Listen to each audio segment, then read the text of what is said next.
യാ അയ്യുഹല്ലദീന ആമനൂ, സത്യവിശ്വാസികളെ, കുതിബ അലൈക്കുമുസ്സിയാം, നിങ്ങളുടെ മേൽ നോമ്പ് നിർബന്ധമാക്കപ്പെട്ടിരിക്കുന്നു. കമാ കുതിബ അലല്ലദീന മിൻ ഖബ്ലികും, നിങ്ങൾക്ക് മുമ്പുള്ള സമുദായത്തിന്റെ മേൽ നിർബന്ധമാക്കപ്പെട്ടതുപോലെ നിങ്ങളുടെ മേലും നോമ്പ് നിർബന്ധമാക്കപ്പെട്ടിരിക്കുന്നു സത്യവിശ്വാസികളെ. ലഅല്ലകും തത്തഖൂൻ, അല്ലാഹുവിനെ ഭയപ്പെടുന്നതിനു വേണ്ടി, മതഭക്തരാകുന്നതിനു വേണ്ടി, തികഞ്ഞ മതബോധമുള്ളവരാകുന്നതിനു വേണ്ടി, അതിനാണ് നിങ്ങൾക്ക് നോമ്പ് നിർബന്ധമാക്കിയത് എന്ന് പരിശുദ്ധ ഖുർആൻ അല്ലാഹു വ്യക്തമാക്കുന്നു. പരിശുദ്ധ ഖുർആൻ ഇറങ്ങിയ മാസമാണല്ലോ റമളാനിന്റെ മാസം. ഖുർആൻ ആർക്ക് വഴികാട്ടിയാണ്. അലിഫ് ലാം മീം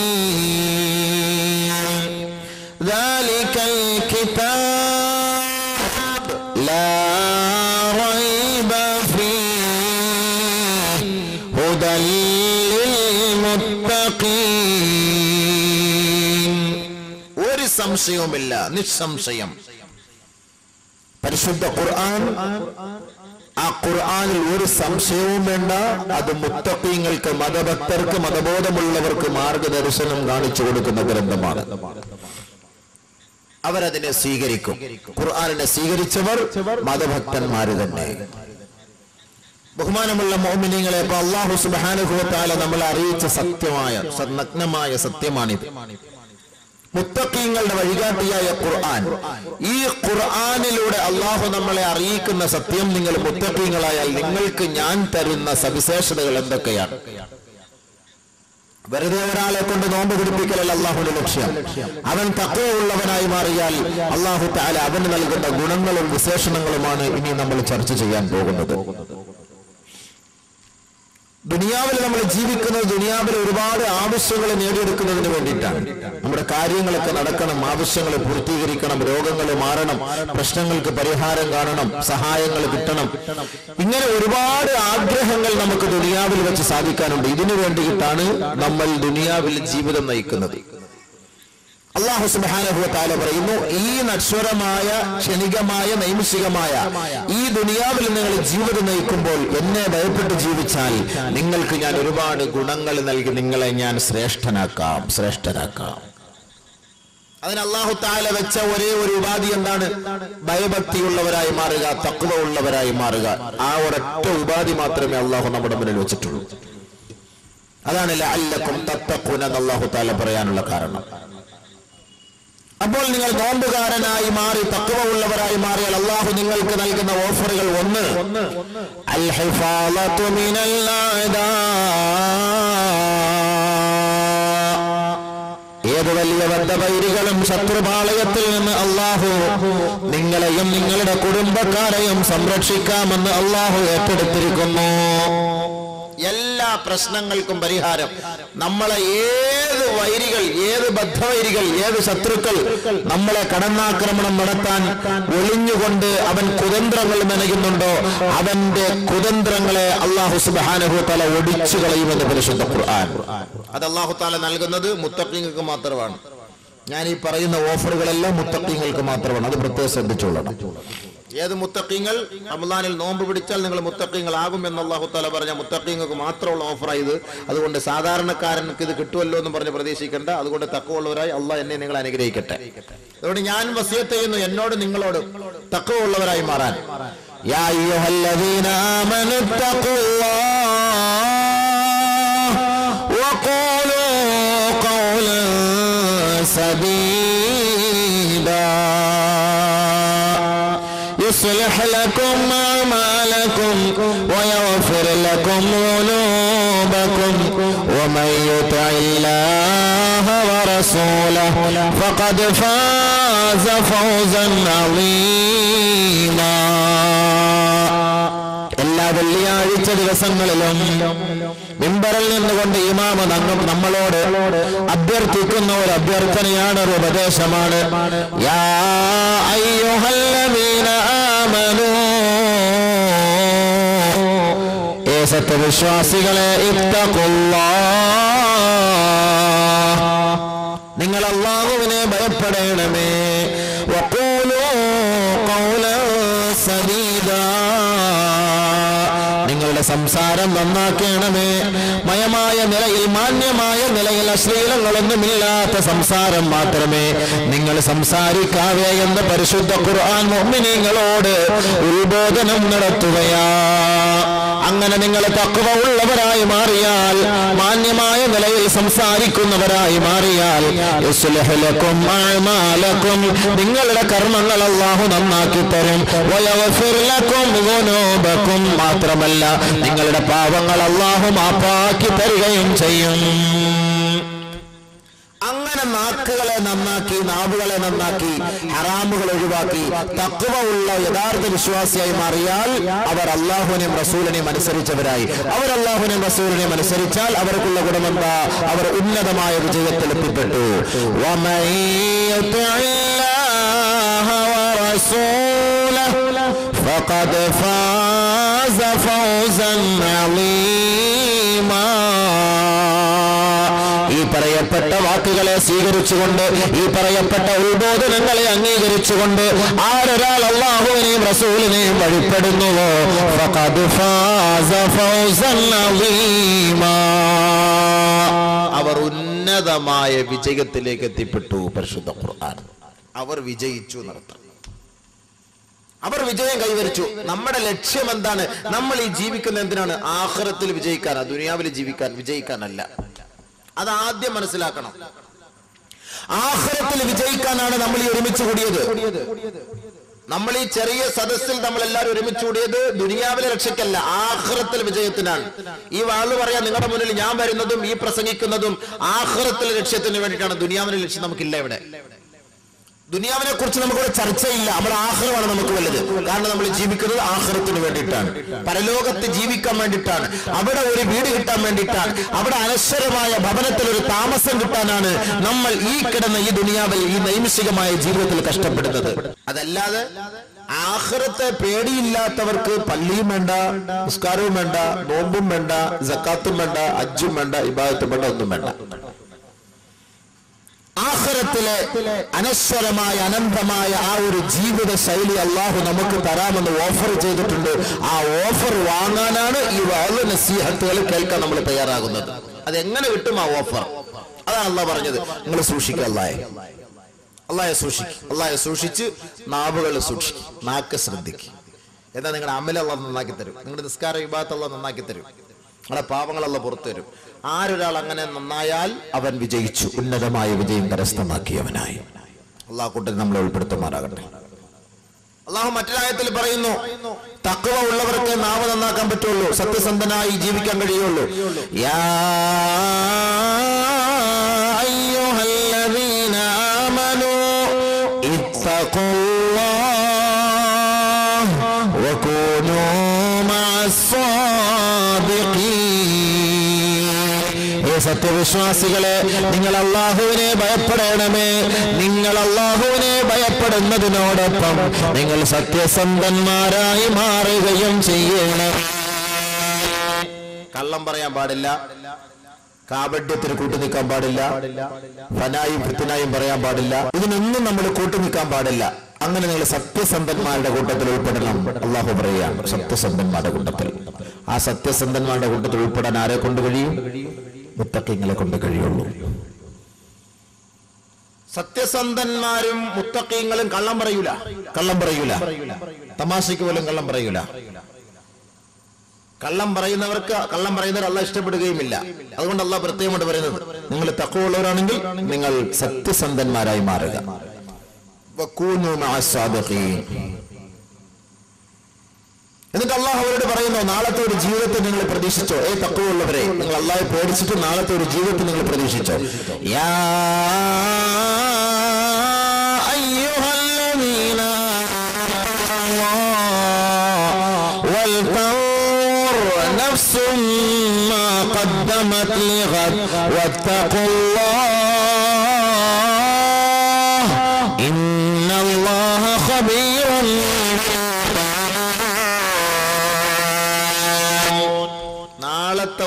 ദിവസത്തെ ഓരോ ആത്മാവും പ്രതീക്ഷിച്ച് വേണം ജീവിക്കാൻ. അല്ലാഹയെ ഓർത്തോ, പേടിച്ചോ? ഓരോ ആത്മാവും ചെയ്തത് എന്താണ് എന്ന് വെളിവാക്കപ്പെടുന്ന ഒരു ദിവസമുണ്ടാകും. ആ ദിവസത്തെ നിങ്ങൾ ഭയപ്പെടണം. നിങ്ങൾ ഒളിഞ്ഞും തെളിഞ്ഞും രഹസ്യത്തിലും പരസ്യത്തിലും മറഞ്ഞിരുന്നും ഒളിച്ചിരുന്നും ഒക്കെ ചെയ്യുന്നതിനെ വ്യക്തമാക്കുന്ന ഒരു ദിവസമുണ്ടാകും. ആ ദിവസത്തെ നിങ്ങൾ ഭയപ്പെടണം. അതുകൊണ്ട് വിശ്വാസികളെ, എല്ലാ രഹസ്യങ്ങളും അറിയുന്നവൻ അല്ലാഹുവാണ്. അതുകൊണ്ട് പടച്ച തമ്പുരാനെ ഭയന്ന് ജീവിക്കണേ. ഖുർആനിന്റെ പല ഭാഗങ്ങൾ പരിശോധിച്ചാലും അല്ലാഹു ഇതാ പറയുന്നത്. ഇങ്ങനെ ഭയപ്പെട്ട് ജീവിച്ച മുത്തഖീങ്ങൾക്ക്, ഇങ്ങനെ ഭയപ്പെട്ട് ജീവിച്ച സ്വാലിഹീങ്ങൾക്ക്, മതഭക്തന്മാർക്ക് അല്ലാഹു തആല നൽകുന്ന ഗുണങ്ങൾ എന്തൊക്കെയാണ്? ഒന്ന്, ശത്രുക്കളിൽ നിന്ന് അല്ലാഹു അവനെ സഹായിക്കും. ഒരു ഗൺമാനും വേണ്ട, ഒരു പട്ടാളവും വേണ്ട, ഒരു പോലീസും വേണ്ട, ഒരു കൂട്ടുകാരനും വേണ്ട, അല്ലാഹു അവനെ സഹായിക്കും. എപ്പോൾ? ഇവൻ അല്ലാഹയെ ഭയപ്പെടുന്നവനായി മാറിയാൽ.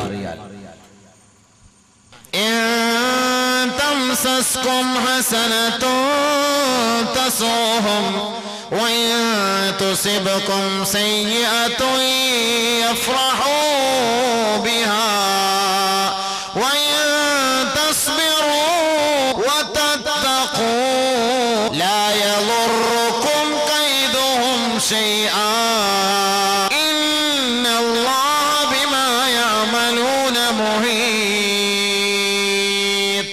അല്ലാഹു സുബ്ഹാനഹു വ തആല നബിയും സഹാബത്തിനെ നോക്കിയിട്ട് പറയുകയാണ്, മുസ്ലിം ഉമ്മത്തിനെ അപേക്ഷിച്ചിടത്തോളം മുസ്ലിമീങ്ങൾക്ക് വല്ല ഗുണമുണ്ടായാൽ അത് അമുസ്ലിമീങ്ങൾക്ക് അത് കാണുമ്പോൾ ഒരു വല്ലാത്ത വിരോധമാണ്.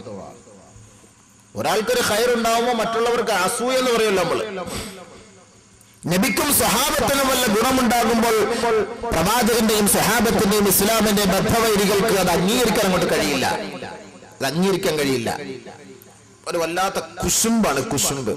എന്നാൽ അവർക്ക് വല്ല ദോഷബാധയേറ്റാലോ ഭയങ്കര സന്തോഷമായിരിക്കും, ഭയങ്കരമായ സന്തോഷമായിരിക്കും. പക്ഷെ ഈ ജോലി, ഈ ഒരു രോഗം ഇന്ന് മുസ്ലിങ്ങളിൽ പടർന്നിരിക്കുകയാണ്. ഈ ഒരു ജോലി അത് നമ്മൾ പാടില്ല. ഇത് അല്ലാഹു തആല പറഞ്ഞത് ഇസ്ലാമിന്റെ ബദ്ധവൈരികൾക്ക്, ഇസ്ലാമിന്റെ മക്കൾക്ക് എന്തെങ്കിലും ഒരു ബുദ്ധിമുട്ടോ പ്രയാസങ്ങളോ വന്നാൽ അവർ സന്തോഷിക്കും.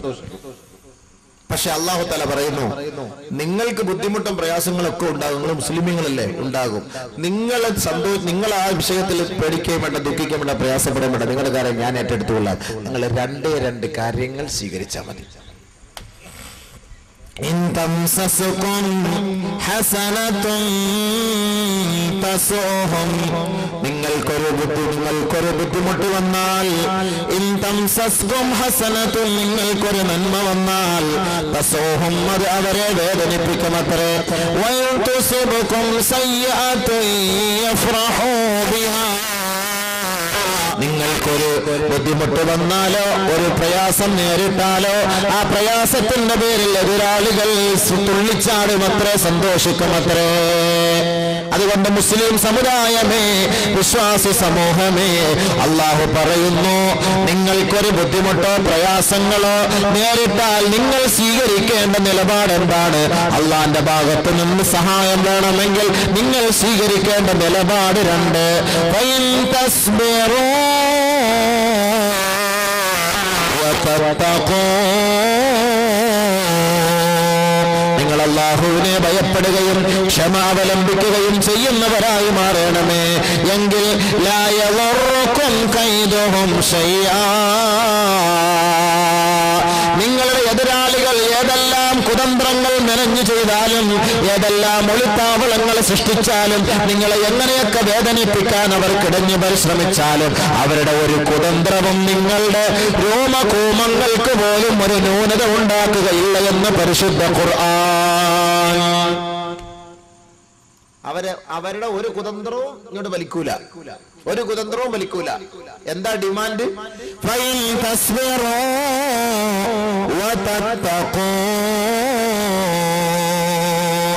ക്ഷമിക്കണം, തഖ്വ വേണം. ഇപ്പൊ ദുആ ചെയ്താൽ ഇങ്ങോട്ട് കിട്ടണം എന്ന് പറഞ്ഞാൽ കിട്ടുന്ന കാര്യമല്ല.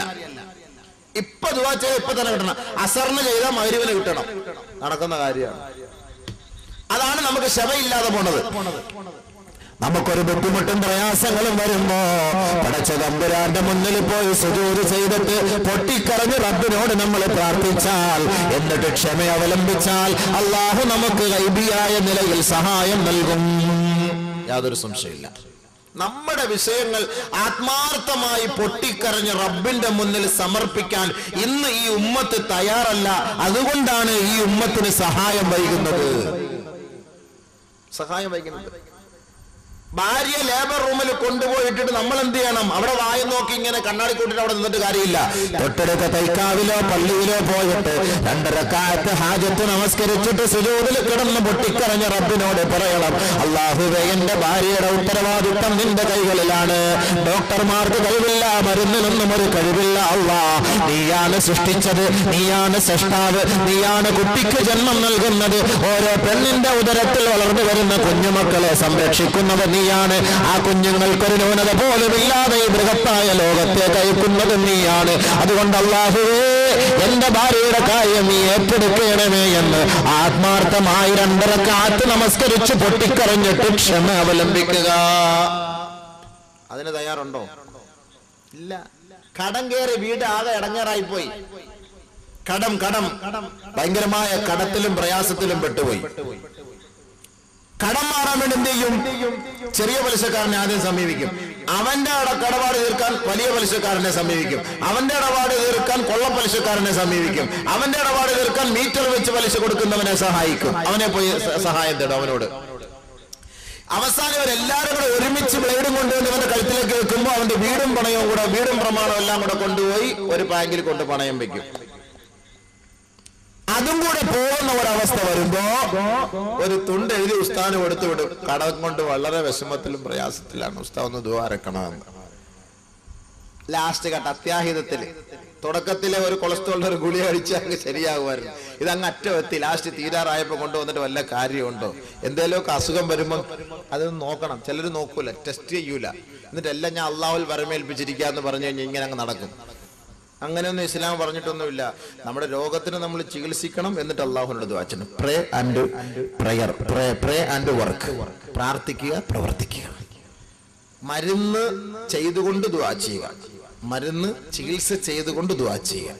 അല്ല മരുന്ന് ചികിത്സ ഒന്നും ഇല്ലാതെ പ്രാർത്ഥിക്കല് പെന്തക്കോസ്തുകാരുടെ സ്വഭാവമാണ്. നമുക്ക് ആ സ്വഭാവമില്ല.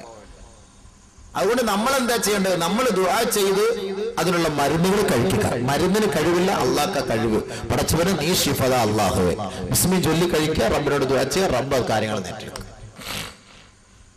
നമ്മളിത് കാര്യം ഏറ്റെടുക്കും. ഇത് നമ്മുടെ മൊത്തം യഖീൻ, നമ്മുടെ മൊത്തം വിശ്വാസം ഡോക്ടറിലുമായി പോയി, മരുന്നിലുമായി പോയി. അതാ മാറാത്ത അസുഖം. ഓ, ആ ഡോക്ടറിന്റെ അടുത്ത് ഞാൻ പോയില്ലായിരുന്നെങ്കിൽ എന്റെ കുഞ്ഞിന്റെ കാറ്റ് പോയേനെ.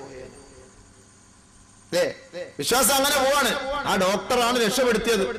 ഓ, ആ ഡോക്ടർ ഒരു ദൈവം തന്നെയാണ്, ആ ഡോക്ടർ ഒരു ദൈവം തന്നെയാണ്. വിശ്വാസം പോന്ന പോക്ക് കണ്ട അള്ളാഹ് കാത്ത് രക്ഷിക്കട്ടെ. ഈമാൻ നമുക്ക് നഷ്ടപ്പെട്ടു പോകും.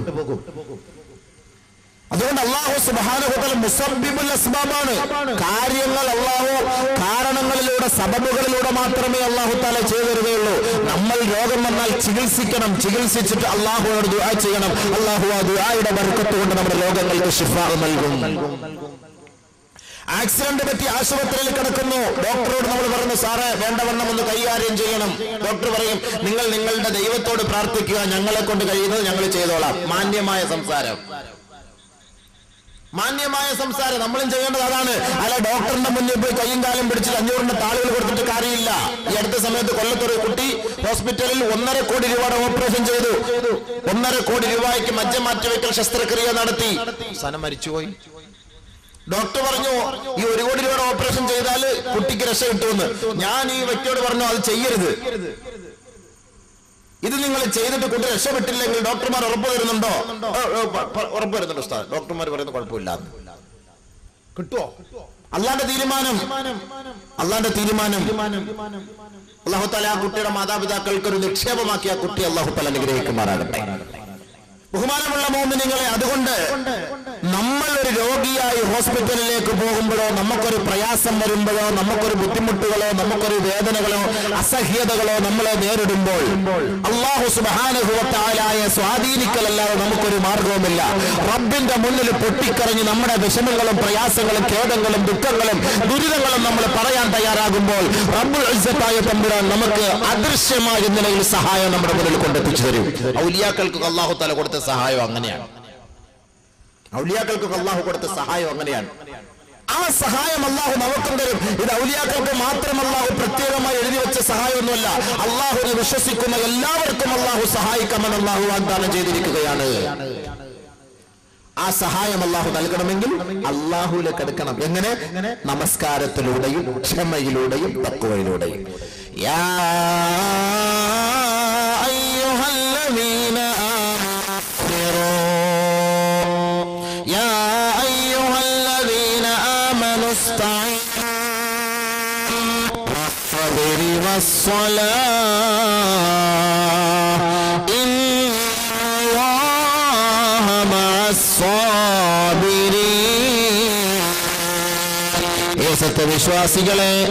സത്യവിശ്വാസിനികളെ നിങ്ങൾ ക്ഷമിക്കണേ.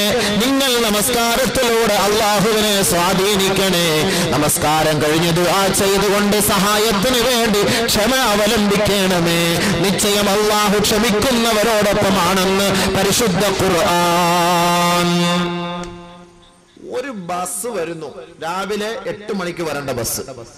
നമ്മള് 7:45 കുളിച്ചൊരുങ്ങി പുസ്തകമൊക്കെ ആയിട്ട് സ്റ്റാൻഡിൽ ഇവിടെ നിൽക്കുന്നു ബസ് കാത്ത്. 8 മണിക്ക് വന്നില്ല. 8:15 ബസ് വന്നുള്ളൂ. ആ 8:15 വരെ നമ്മൾ നോക്കി നിൽക്കൂലേ? ഇല്ല, ഞങ്ങൾക്ക് ഒരു ഓട്ടോറിക്ഷ കിട്ടി, ബൈക്ക് കിട്ടി, കയറി പോയി. ശരി പോട്ടെ, സമ്മതിച്ചു. ബോംബെക്ക് പോകാൻ വേണ്ടി ട്രെയിനിൽ ടിക്കറ്റ് എടുത്ത് കരുനാഗപ്പള്ളി റെയിൽവേ സ്റ്റേഷനിൽ പോയി നിൽക്കുക. രാവിലെ 10:05 ബോംബെ വണ്ടി വരും, വന്നില്ല. ഏതായാലും ബൈക്കിൽ കയറി പോവോ? ബോംബെയിൽ ഒരു ബൈക്ക് കിട്ടി, ഞങ്ങളപ്പോ ബോംബെ കയറി പോയി. എന്തെങ്കിലും പറയാൻ പറ്റുമോ? 10:15 വരേണ്ട വണ്ടി വിളിച്ചു പറയുന്നു 2.5 മണിക്കൂർ വൈകിയേ വരുള്ളൂ. ആ 2.5 മണിക്കൂറും അവിടെ നിൽക്കൂലേ സുഹൃത്തുക്കളെ? ആ വണ്ടിക്ക് വേണ്ടി നിൽക്കൂലേ? റിയാദിന് പോകാന്, ദുബായിക്ക് പോകാന്, കുവൈറ്റിന് പോകാന്, ബഹ്റൈന് പോകാന് ഇവിടുന്ന് വണ്ടി കയറി എയർപോർട്ടിൽ പോയി.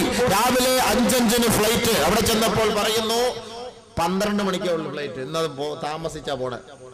ട്രാൻസ്പോർട്ടർ ബസ്സിൽ കയറി പോന്നാലോ വേറെ ഏതെങ്കിലും ഫ്രണ്ടിക്കകത്ത് കയറി പോകാൻ പറ്റുമോ? അവിടെയൊക്കെ ക്ഷമ, അവിടെയൊക്കെ നമ്മൾ സഹിച്ച് ക്ഷമിച്ച് കഷ്ടപ്പെട്ടിരിക്കും. ഒരു 10-500 റിയാൽ ലാഭത്തിന് വേണ്ടി ത്രൂ ആയിട്ട് പോയി റിയാദിൽ ഇറങ്ങേണ്ട ചെറുക്കൻ കറങ്ങിപ്പോയി മസ്കറ്റിൽ പോയി 9 മണിക്കൂർ താമസിച്ചിട്ട് റിയാദിൽ പോയി ഇറങ്ങും. എന്തിനാ? ഒരു 500 റിയാൽ ലാഭം കിട്ടാൻ വേണ്ടിയിട്ട്. അതിന്റെ ഗുണം എന്താ? 9 മണിക്കൂർ മസ്കറ്റിൽ കിടന്ന് ഇങ്ങനെ കറങ്ങണം. 500 റിയാൽ ലാഭത്തിന് വേണ്ടി 9 മണിക്കൂർ മസ്കറ്റിൽ താമസിക്കുന്നതിന് ഇവന് ക്ഷമയുണ്ട്.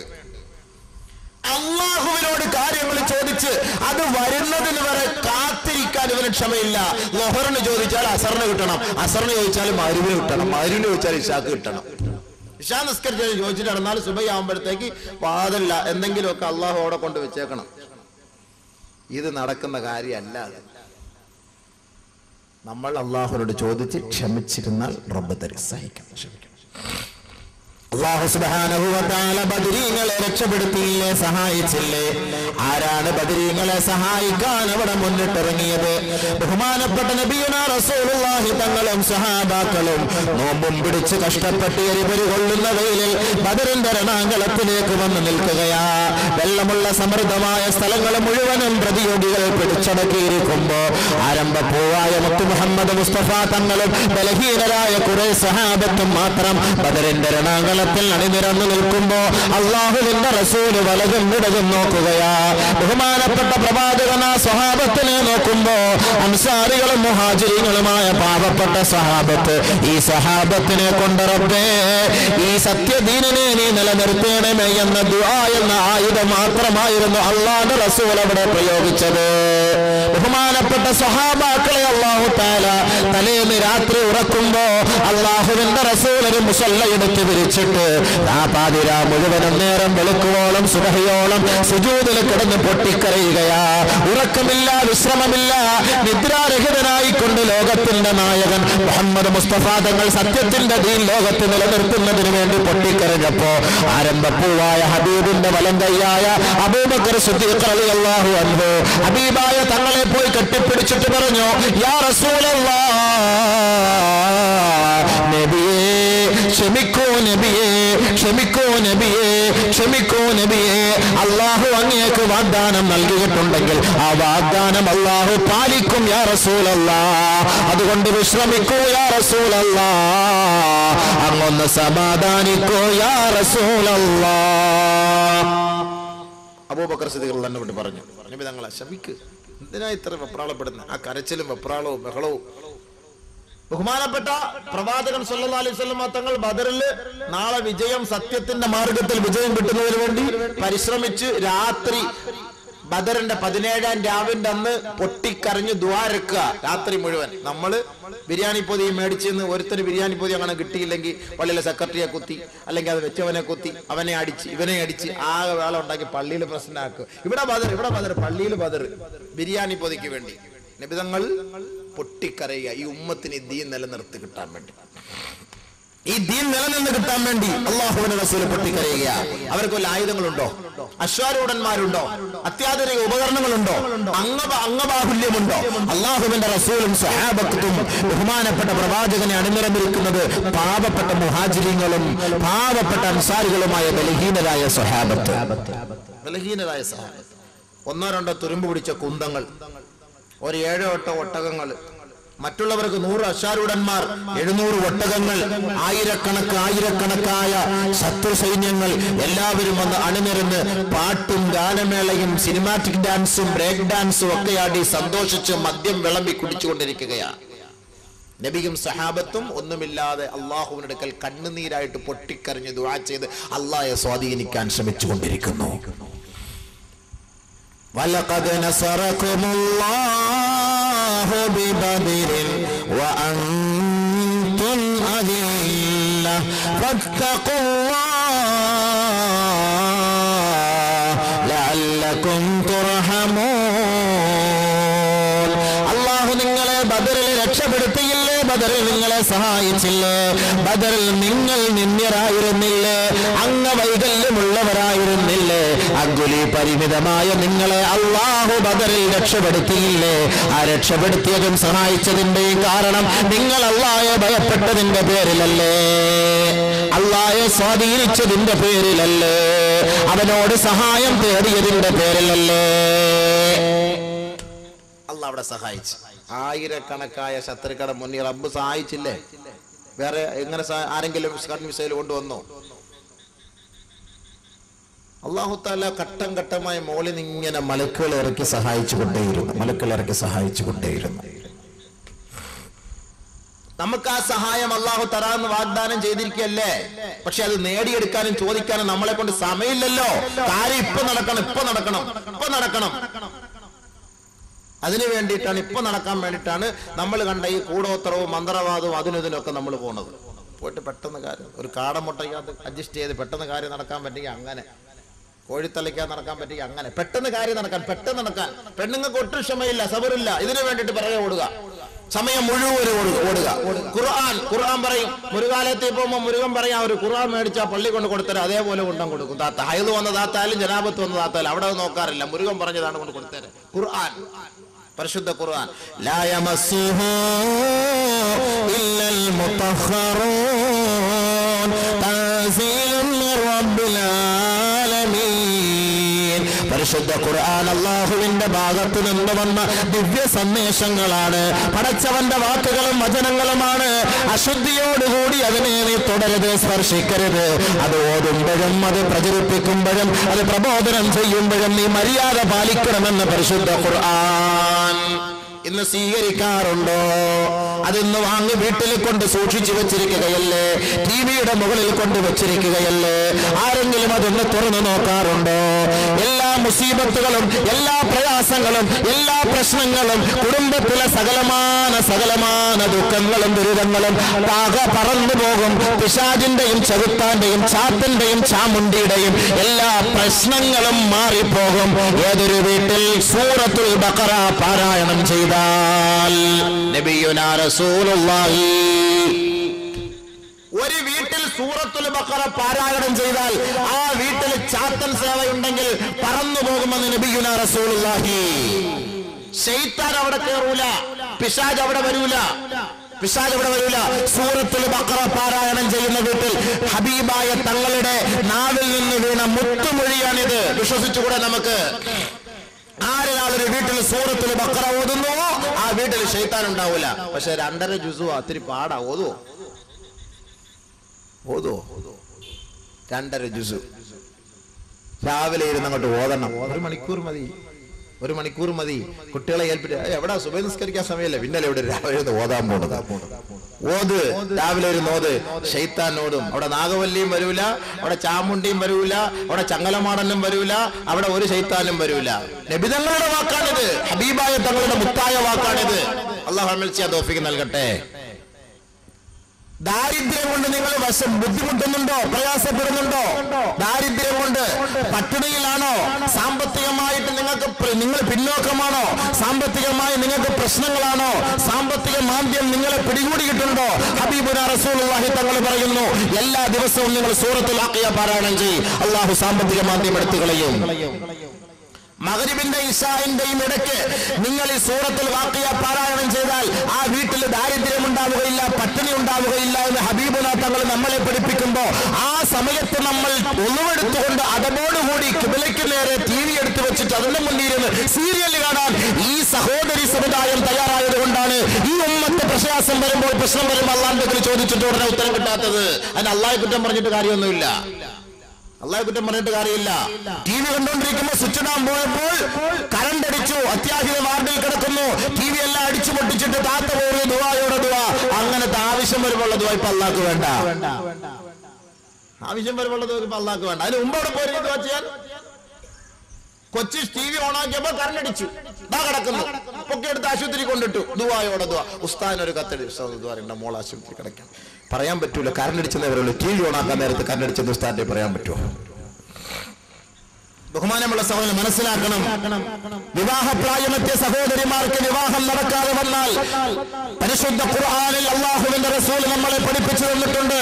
സൂറത്തുർ റഹ്മാൻ, അത് പുതുമണവാളനെന്നും പുതുമണവാട്ടി എന്നും പഠിപ്പിച്ചു തന്നിരിക്കുന്ന സൂറത്തുർ റഹ്മാൻ നിങ്ങൾ വീട്ടിൽ പാരായണം ചെയ്യും. നിങ്ങളുടെ മുടങ്ങിക്കിടക്കുന്ന പ്രശ്നങ്ങൾക്ക് പരിഹാരമാണ് സൂറത്തുർ റഹ്മാൻ. ആരോതുന്നു? എല്ലാ പ്രശ്നങ്ങൾക്കും പരിഹാരം പരിശുദ്ധ ഖുർആനിൽ അല്ലാഹു നമുക്ക് വ്യക്തമാക്കി തന്നിട്ടുണ്ട്. അത് ഹബീബുനാ റസൂലുള്ളാഹി തങ്ങൾ നമ്മളെ പഠിപ്പിച്ചു തന്നിട്ടുണ്ട്.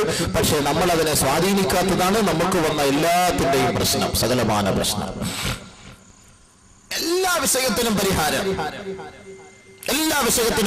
ഖുർആൻ. ഇന്ന് ഖുർആൻ ഒരു നേർച്ച വസ്തുവായി വെക്കുന്നതല്ലാതെ അത് പാരായണം ചെയ്യാറില്ല ഇന്ന്. ഞാനടക്കം. അല്ലാഹു ഓതാൻ തൗഫീഖ് നൽകട്ടെ. നിർബന്ധമായി നമ്മുടെ മക്കളെ കൊണ്ട് വൈകിട്ട് അത് ഓദിപ്പിക്കണം, നമ്മുടെ വീട്ടിൽ അത് പാരായണം ചെയ്യിപ്പിക്കണം. മഗ്രിബ് നമസ്കാരം നല്ല സമയം, ആ നമസ്കാരം കഴിഞ്ഞിട്ട് സഹോദരിമാർ ഓതട്ടെ. എത്ര സഹോദരിമാർ ഖുർആൻ പാരായണം ചെയ്യുന്നവരുണ്ട്? 6 ജുസ് വെച്ച് ഓതിയാൽ മതി ഒരു ദിവസം. 2 മാസം കൊണ്ടെങ്കിലും ഒരു ഖത്തം തീർക്കാൻ കഴിയും. വിവാഹം കഴിഞ്ഞ് വർഷങ്ങൾ എത്രയായി? ആ പെൺകുട്ടിയോടൊന്ന് ചോദിച്ചു നോക്ക്, നിന്റെ ജീവിതത്തിൽ ഒരു പ്രാവശ്യമെങ്കിലും പരിശുദ്ധ ഖുർആൻ നീ പൂർണ്ണമായി ഓതിയിട്ടുണ്ടോ? ഇല്ല. നമുക്ക് വേണ്ടി നമ്മൾ ഓതിവൈ, ഖബറിൽ അത് വരും. നമുക്ക് വേണ്ടി നമ്മൾ നേരത്തെ ഓതിവൈ, അത് ഖബറിൽ അല്ലാഹു കൊണ്ടെത്തിച്ചു തരും. അതിന് ആര് തയ്യാറല്ല ഓതാൻ? 50 വയസ്സും 60 വയസ്സുമാർ ഉപ്പപ്പായോട് ചോദിച്ചു നോക്ക്, ഖുർആൻ പാരായണം ചെയ്തിട്ടുണ്ടോ? അറിയില്ല. ആ ഖുർആൻ എടുത്തു വെച്ച് ബാങ്കിന്റെ ഇഖാമത്തിന്റെ സമയത്ത് സുന്നത്ത് നിസ്കരിച്ചിട്ട് പള്ളിയിൽ പോയിരുന്നിട്ട് പരിശുദ്ധ ഖുർആൻ എടുത്തു വെച്ചിട്ട് തുറന്നു നോക്കിയിട്ട് പൊട്ടിക്കറ, യാ അല്ലാഹ് നിന്റെ കലാമാണിത്, ഇത് ഓതാൻ എനിക്ക് ആഗ്രഹമുണ്ട്, ആവേശമുണ്ട്. പടച്ച തമ്പുരാനെ എനിക്കത് അറിയില്ലല്ലോ അല്ലാഹുവേ, നീ പഠിപ്പിച്ചതാ പടച്ചവനെ, ഖേദപ്രകടനം നടത്ത്, എനിക്കറിയില്ല എന്ന് പറയല്ലേ. 60 വയസ്സും 70 വയസ്സുമാരെ സഹോദരൻ പറയരുത്, നാണക്കേടാണ്. നിന്റെ കാറ്റലോഗാണ്, നിന്റെ ഭരണഘടനയാണ്.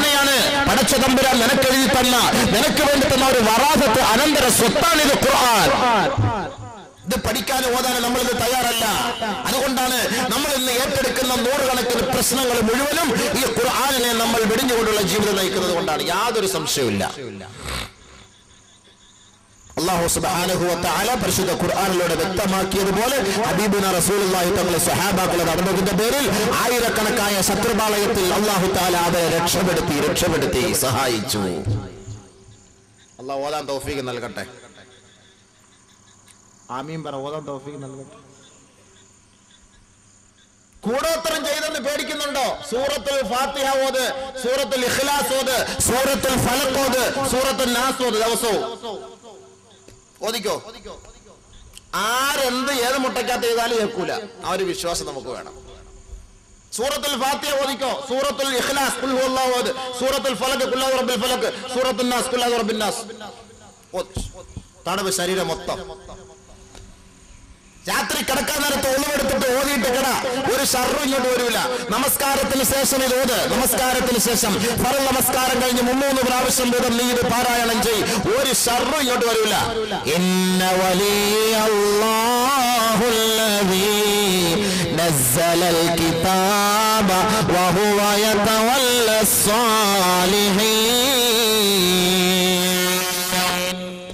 അല്ലാഹു രക്ഷകനാണ്, സ്വാലിഹീങ്ങളുടെ രക്ഷകനാണ്.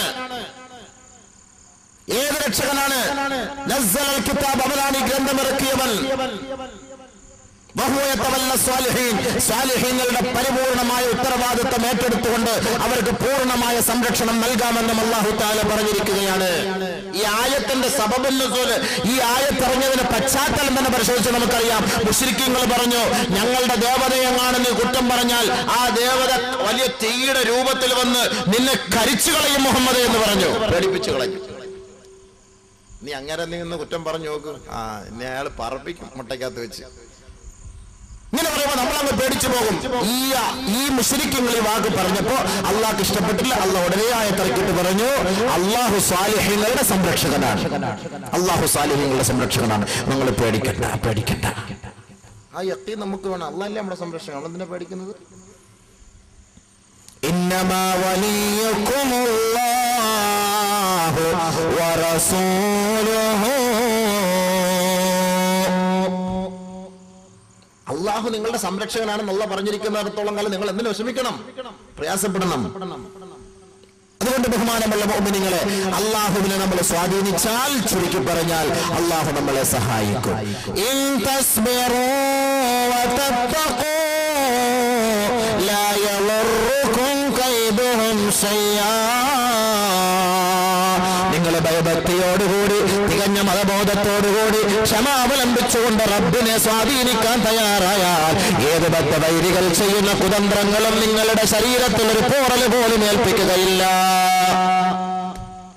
മുസ്ലിം ഉമ്മത്തിനെ അപേക്ഷിച്ചിടത്തോളം വളരെ പീഡനങ്ങൾ ഏൽക്കേണ്ടി വരുമെന്ന് പരിശുദ്ധ ഖുർആൻ വ്യക്തമാക്കുന്നു. മുസ്ലിം ഉമ്മത്തിനെ അപേക്ഷിച്ച് ലോകത്തിന്റെ ചരിത്രത്തിൽ, ലോകത്തിന്റെ മാപ്പിൽ മുസ്ലിമീങ്ങളാണ് ഇന്ന് പീഡിപ്പിക്കപ്പെട്ടുകൊണ്ടിരിക്കുന്നത്. എന്തുകൊണ്ട്? അള്ളാഹുവിനെ ആരാധിക്കുന്നതിന്റെ പേര്. അള്ളാഹു പറയുന്നു, തീർച്ച, നിശ്ചയം, നിർബന്ധമായും, നിസ്സംശയം, ഈ വിശ്വാസികളെ നിങ്ങൾ സാമ്പത്തികമായി പരീക്ഷിക്കപ്പെടും, ശാരീരികമായി പരീക്ഷിക്കപ്പെടും, സന്താനപരമായി പരീക്ഷിക്കപ്പെടും.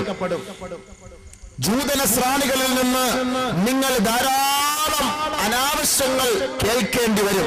ബഹുദൈവ ആരാധകരിൽ നിന്ന് അസഹ്യതകൾ നിങ്ങൾ സ്വീകരിക്കേണ്ടി വരും. നടക്കുന്നില്ല അതൊക്കെ. എന്തൊക്കെയാതൊന്നും ഞാൻ പറയുന്നില്ല. ഹബീബായ തങ്ങളെ തന്നെ ഡെൻമാർക്കിൽ നിന്ന് വൃത്തികെട്ടവർ ഹബീബായ തങ്ങളെ നിന്ദിച്ചു. ലോകത്തിന്റെ മുന്നിൽ ലോകത്തിന്റെ നായകൻ, ലോകത്തിന്റെ പ്രവാചകനെ നിന്ദിച്ചു. അത് മുസ്ലിം ഉമ്മത്തിന്റെ ഹൃദയത്തിന്റെ ഏറ്റവും വലിയ വേദനയായിരുന്നു. ഇതൊക്കെ ആരുടെ ഭാഗത്തുനിന്ന് വന്നതാണ്? ആരുടെ ഭാഗത്തുനിന്ന് വന്നതാണ്? നമ്മുടെ നാട്ടിൽ പോലും വരെ എത്തി ഹബീബായ തങ്ങളെ വേദനിപ്പിക്കുന്ന ഒരവസ്ഥ.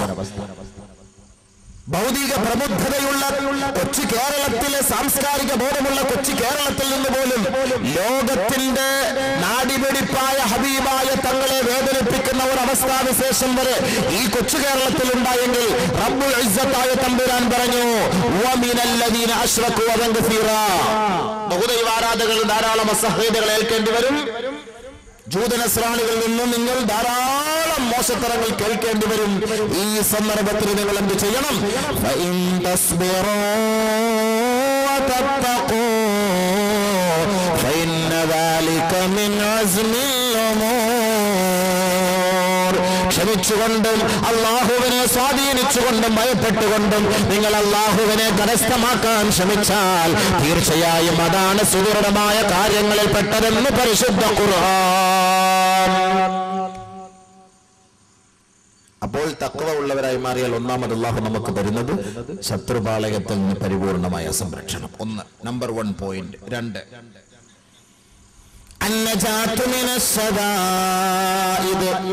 സകലമാന പ്രശ്നത്തിനും പരിഹാരം. നമ്മൾ പ്രശ്നപരിഹാരത്തിനാണല്ലോ നമ്മൾ കണ്ട സിർക്കിലേക്കും കുഫറിലേക്കൊക്കെ പോണത്, പ്രശ്നപരിഹാരത്തിന്. ഈ സകല പ്രശ്നത്തിനും പരിഹാരം തരാമെന്ന് അല്ലാഹു പറയുന്നു. ومن يتق الله يجعل له مخرجا إن تتقوا الله يجعل لكم فرقانا ومن يتق الله يجعل له من أمره يسرا.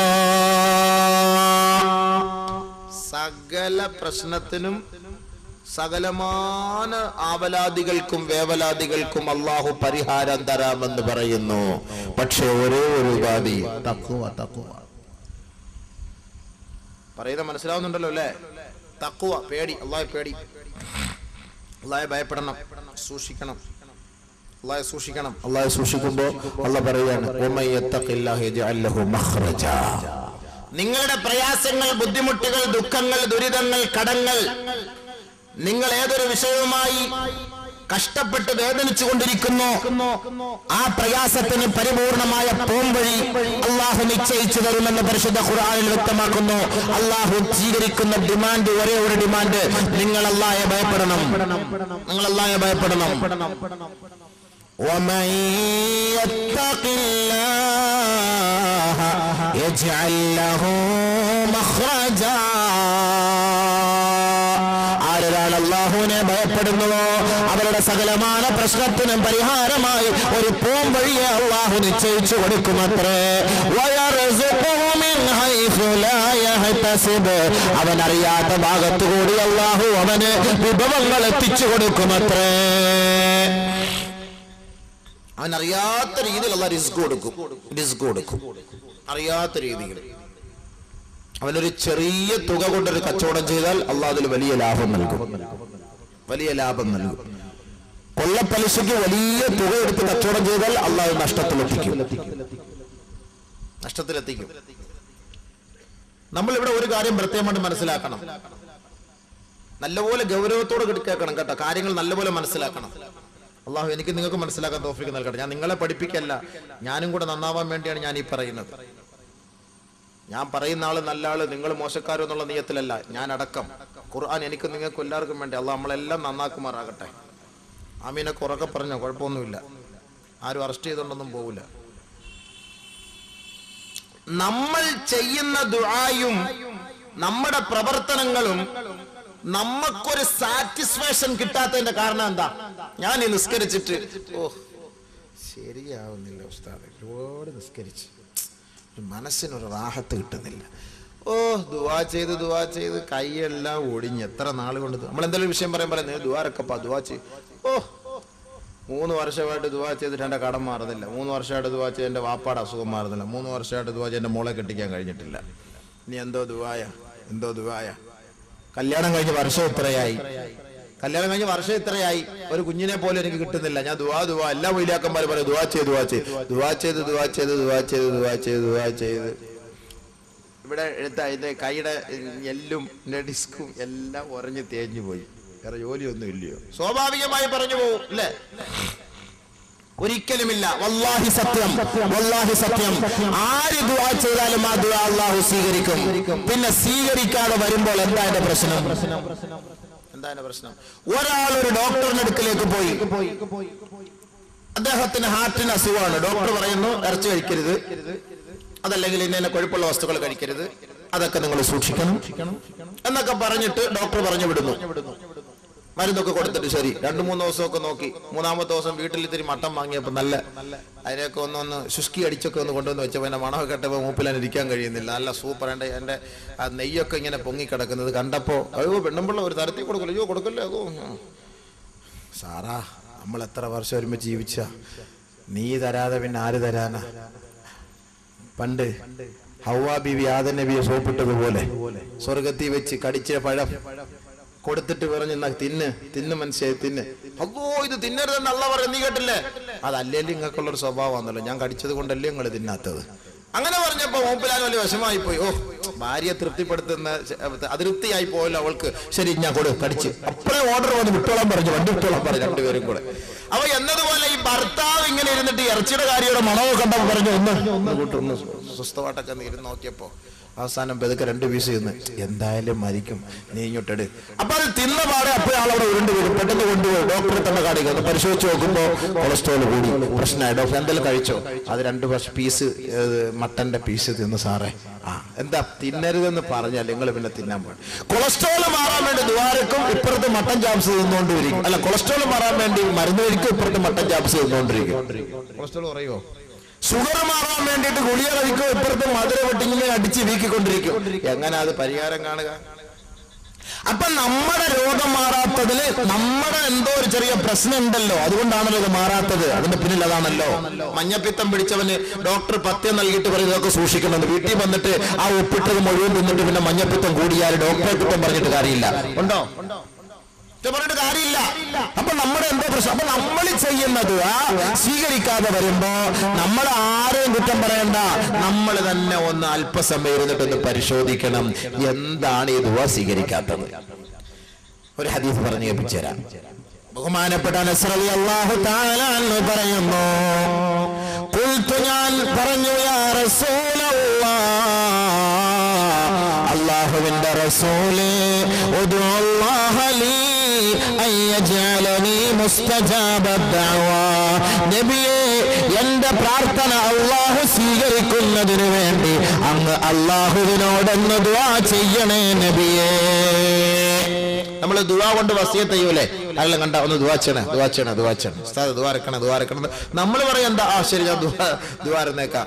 പലിശക്കാരനായിരിക്കും വന്ന് ഉസ്താദോട് ദുആ ഇറക്കാൻ പറയണം. ശരി, അള്ളാഹു വർക്കത്ത് ചെയ്യട്ടെ, ഉസ്താദ് കച്ചവടത്തിൽ വർക്കത്ത് ചെയ്യട്ടെ, അള്ളാഹു നല്ല വർക്കത്ത് തരട്ടെ. അതല്ല, ഇപ്പൊ നമ്മള് ചെറിയ പലിശ കൊള്ളപ്പലിശ വായിക്കാൻ തോന്നിക്കട്ടെ, നല്ല വർക്കത്ത് കിട്ടട്ടെ, ദുആ ഇറക്കട്ടെ. അബ്കാരി കോൺട്രാക്ടർ വന്ന് ദുആ ഇറക്കും, 500 രൂപ കൊടുത്ത് ഉസ്താദ് അൽഹംദുലില്ലാഹ് അള്ളാഹുടെ കച്ചവടത്തിൽ വലിയ വർക്കത്ത് ചെയ്യട്ടെ. ആ ദുആടെ വർക്കത്തുണ്ട്, വലിയ ബാറ് കെട്ടും. ഇങ്ങനെ അതിന്റെ സമ്മാനമായിട്ട് ഉസ്താദ് കച്ചവടത്തിൽ വലിയ വർക്കത്ത് കിട്ടി അൽഹംദുലില്ലാഹ്, എന്നാ 1000 രൂപ ഇരിക്കട്ടെ, ഒന്നുകൂടെ ദുആ ഇറക്കണേ. അപ്പോഴാ ചോദിക്കുക എന്താ സംഭവം, കച്ചവടം എന്താ? അപ്പോഴാണ് പ്രശ്നങ്ങള്. ഒരാൾ വന്ന് നമ്മുടെ അടുത്തൊക്കെ ചോദിക്കുമ്പോൾ സംസാരിക്കുമ്പോൾ നമ്മൾ ചോദിക്കണം എന്താ ബിസിനസ്. എന്തെങ്കിലും വിവരമില്ലാത്ത അറിവില്ലാത്ത ആൾ എന്തെങ്കിലുമൊക്കെ ഹറാമുമായിട്ടൊക്കെ ചെയ്യുന്ന ആളാണ് ആക്ഷേപിക്കാതെ അധിക്ഷേപിക്കാതെ രഹസ്യമായിട്ട് പറഞ്ഞ് അദ്ദേഹത്തിന് നോവൽ വേദന ഉണ്ടാകാതെ അദ്ദേഹത്തെ അതിൽ നിന്ന് നമ്മൾ പിന്തിരിപ്പിക്കണം. അല്ലാതെ പലിശക്കാരനാന്ന് അറിഞ്ഞിട്ട് അങ്ങേരുടെ പൈസ മേടിച്ച് പോക്കറ്റ് വെച്ചിട്ട് അല്ലാഹു അക്ബർ എന്ന് പോയി നിസ്കരിപ്പിക്കാൻ നിസ്കാരം ശരിയാവൂല. അറിഞ്ഞിട്ട് അത് കാശ് 500 തലയാന്ന് പറഞ്ഞൊന്നും കാര്യമില്ലല്ലോ. അവര് വീട്ടിൽ പോവാ തന്നെ ചെയ്യരുത്. കള്ള് കച്ചവടം ചെയ്തിട്ട് കിട്ടുന്ന കാശാന്ന് അറിഞ്ഞിട്ട് നമ്മൾ അദ്ദേഹത്തിന്റെ വീട്ടിൽ അറിഞ്ഞുകൊണ്ട് പോയിട്ട് നമ്മൾ അയാളെ പൈസ മേടിച്ച് പോക്കറ്റ് വെച്ചിട്ട് നിസ്കരിച്ച നിസ്കാരം അങ്ങനെ ശരിയാവും. അറിഞ്ഞിട്ട് അറിയാതെ ആകുമ്പോൾ നമ്മൾ അള്ളാഹു എല്ലാം പുറത്തിറട്ടെ. അറിഞ്ഞിട്ട് നമ്മൾ അങ്ങനെ ചെയ്യാൻ പാടില്ല, ഒഴിവാക്കണം. 1000 കോടികൾ ലക്ഷങ്ങൾ തന്നാലും ഹറാം. എന്താ കേട്ടോ, അതാണ് ഹദീസ് ഞാൻ ഓതുന്നത്. എന്താ അനസ് റളിയല്ലാഹു അൻഹു പറഞ്ഞത്? എന്റെ ദുആ സ്വീകരിക്കാൻ അങ്ങ് അല്ലാഹുവിനോടൊന്ന് പ്രാർത്ഥിക്കണം നബിയെ, എന്റെ ദുആ സ്വീകരിക്കാൻ. നമ്മളാണെ പറയും ശരി ഞാൻ ദുആ ഇറന്നേക്കാം, നിങ്ങൾ പൊയ്ക്കോന്ന് പറയും. നബി സല്ലല്ലാഹു അലൈഹി വസല്ലമ തങ്ങൾ അനസ് റളിയല്ലാഹു അൻഹുവിനോട് പറഞ്ഞ ഡിമാൻഡ് ദുആ സ്വീകരിക്കാൻ ആരംഭ പോവായ മുത്ത് മുഹമ്മദ് മുസ്തഫ തങ്ങൾ പറഞ്ഞ ഡിമാൻഡ് ഒരേ ഒരു ഡിമാൻഡ്. ആ ഡിമാൻഡ് സ്വീകരിച്ചാൽ ഈ അബൂബക്കറിന്റെയും ഈ സഹോദരങ്ങളുടെയും ദുആയും അല്ലാഹു സ്വീകരിക്കുമത്രേ. യാ അനസു, ഹബീബായ തങ്ങൾ പറഞ്ഞു അത്രേ, യാ അനസു, ഓ അനസേ, അതിബ് കസ്ബക്, നിന്റെ സമ്പാദ്യം ഹലാലാക്കിക്കോ. തുജബ് ദഅവതുക്, ഓട്ടോമാറ്റിക്കായി നിന്റെ ദുആ അല്ലാഹു സ്വീകരിക്കും. അപ്പൊ നമ്മുടെ ദുആ സ്വീകരിക്കാതെ വരുമ്പോ ഓർക്കണം, SBT ഫുലൂസ് എടുത്തിട്ടാ കച്ചവടം ചെയ്യുന്നത്. ദിവസം തോറും അടച്ചോണ്ടിരിക്കുന്നു, മാസം തോറും അടച്ചോണ്ടിരിക്കുന്നു. MIT ഉണ്ട്, എടുത്തത് CC ഇട്ട വണ്ടിയാണ്, അതിനകത്താണ് ഈ മീൻ കച്ചവടത്തിന് പോകുന്നത്, അടച്ചോണ്ടിരിക്കുന്നു. ഓട്ടോറിക്ഷ ഓടിച്ച് കൃത്യസമയത്ത് പള്ളിയിൽ ജമാഅത്തിൽ നിസ്കരിക്കുന്നു, പക്ഷേ ബർക്കത്ത് കിട്ടുന്നില്ല. എന്താ കാരണം? 50,000 അടച്ചു, ബാക്കി CC ആണ്, അതിന്റെ പുറത്തിരുന്നാണ് ഞാൻ ഈ കാശുണ്ടാക്കുന്നത്. വീട്ടിലിരുന്ന് ദുആ ചെയ്യുന്നു, വീട്ടുകാർക്കും പെണ്ണുങ്ങളും ചെയ്യുന്ന ദുആ ഒന്നും അല്ലാഹു സ്വീകരിക്കുന്നില്ല. എന്താണ്? 5 ലക്ഷത്തിന്റെ വീട് വെച്ചു, 2 ലക്ഷം സൊസൈറ്റിയിൽ നിന്ന് ലോൺ എടുത്തിട്ടാണ് അടിവാരം ബേസ്മെന്റ് കിട്ടിയത്. 3 ലക്ഷം നാട്ടുകാരോ അല്ലെങ്കിൽ സ്വന്തക്കാരോ തന്ന് സഹായിച്ചു. പക്ഷെ വീട് നിൽക്കുന്നത് പലിശയുടെ മുകളില. അതിന്റെ മുകളിൽ കയറി ഇരുന്നിട്ട് എത്ര ദുആ ചെയ്താലും ആ ദുആ സ്വീകരിക്കൂല. വിഷയം അതേ ഉള്ള വിഷയം. നിങ്ങൾ വിചാരിക്കും തങ്ങൾ ചെയ്താലേ ദുആ സ്വീകരിക്കുള്ളൂ, ഔലിയ ചെയ്താലേ ദുആ സ്വീകരിക്കുള്ളൂ, ശൈഖുന ഖുതുബുൽ അഖ്താബ് ഒക്കെ ചെയ്താലേ ദുആ സ്വീകരിക്കുള്ളൂ, നമ്മളൊന്നും ചെയ്താൽ ദുആ സ്വീകരിക്കൂല. അത് നമ്മുടെ ഒരു ധാരണ ഇല്ല, അങ്ങനെ ഒരു ധാരണയില്ല. അള്ളാഹു എല്ലാവരുടെ ദുആ സ്വീകരിക്കും. പക്ഷേ എവിടെയാണ് വിഷയം? മഹാന്മാർ, ഔലിയാക്കൾ, ആരിഫീങ്ങൾ അവർ ഹറാമുമായിട്ട് ബന്ധമില്ലാതെ കഴിയുന്നത് കൊണ്ട് അവരുടെ ദുആ അല്ലാഹു സ്വീകരിക്കും. നമ്മൾ അതുമായിട്ട് ബന്ധമുള്ളവർ അവരുടെ പോയി ദുആർക്ക് എന്ന് പറഞ്ഞാൽ അവര് ദുആ ചെയ്യും, പക്ഷെ അതിന്റെ എഫക്ട് ഇങ്ങോട്ട് കിട്ടുന്നില്ല. ഓ, ആ തങ്ങൾ മോശക്കാരൻ, ആ ഔലിയ ശരിയല്ല, അങ്ങനെ ശരിയല്ല, എത്ര ദുആ ചെയ്തിട്ട് ശരി എന്ന് പറഞ്ഞിട്ട് കാര്യമില്ല. നമ്മുടെ രോഗം നമ്മൾ ചികിത്സിച്ച് മാറ്റ്, എന്നിട്ട് നീ ദുആ ചെയ്യ്, അള്ളാഹു നിന്റെ ദുആ സ്വീകരിക്കും. അത് അള്ളാഹയെ കുറ്റം പറഞ്ഞിട്ട് കാര്യമില്ല, ഔലിയാക്കളെയും കുറ്റം പറഞ്ഞിട്ട് കാര്യമില്ല. ഉണ്ടോ? ഇത് ഞാൻ പറയുന്ന വാക്കല്ല, നബി തങ്ങൾ പറയുന്ന വാക്കാ. ഒരു ഹദീസോടെ പോയി തരട്ടെ. ഹദീസ് ഓതിയാ ഞാൻ ഈ പറയുന്നത്, ഹദീസ് ഓതിട്ട് പറയാണ്, ഞാൻ എന്റെ സ്വന്തം വാക്കിൽ ഞാൻ പറയുന്നില്ല. നബി സല്ലല്ലാഹു അലൈഹി വസല്ലമ തങ്ങൾ പറയുന്നു, യഅതി അലന്നാസി സമാൻ, എന്റെ ഉമ്മത്തിന്റെ മേൽ ഒരു കാലഘട്ടം സംജാതമാകും. ലാ യബ്ഖാ അഹദുൻ ഇല്ലാ ആകില റിബാ, ആ കാലഘട്ടത്തിൽ പലിശ ഭക്ഷിക്കാത്തവൻ ആരും തന്നെ ഉണ്ടാവുകയില്ല. ഫമൻ ലം യഅകുൽ മിനർ റിബാ, അല്ലാഹുവിനെ പേടിച്ചിട്ട് ആരെങ്കിലും പലിശ തിന്നാതിരുന്നാൽ അസ്വാബഹു മിൻ ഗുബാരിഹി വഫീ റിവായത്തിൻ ഔ മിൻ ബുഖാരിഹി, പലിശയുടെ പൊടി എങ്കിലും അവനെ തട്ടാതിരിക്കുകയില്ല എന്ന് നബിയുനാ റസൂലുള്ളാഹി.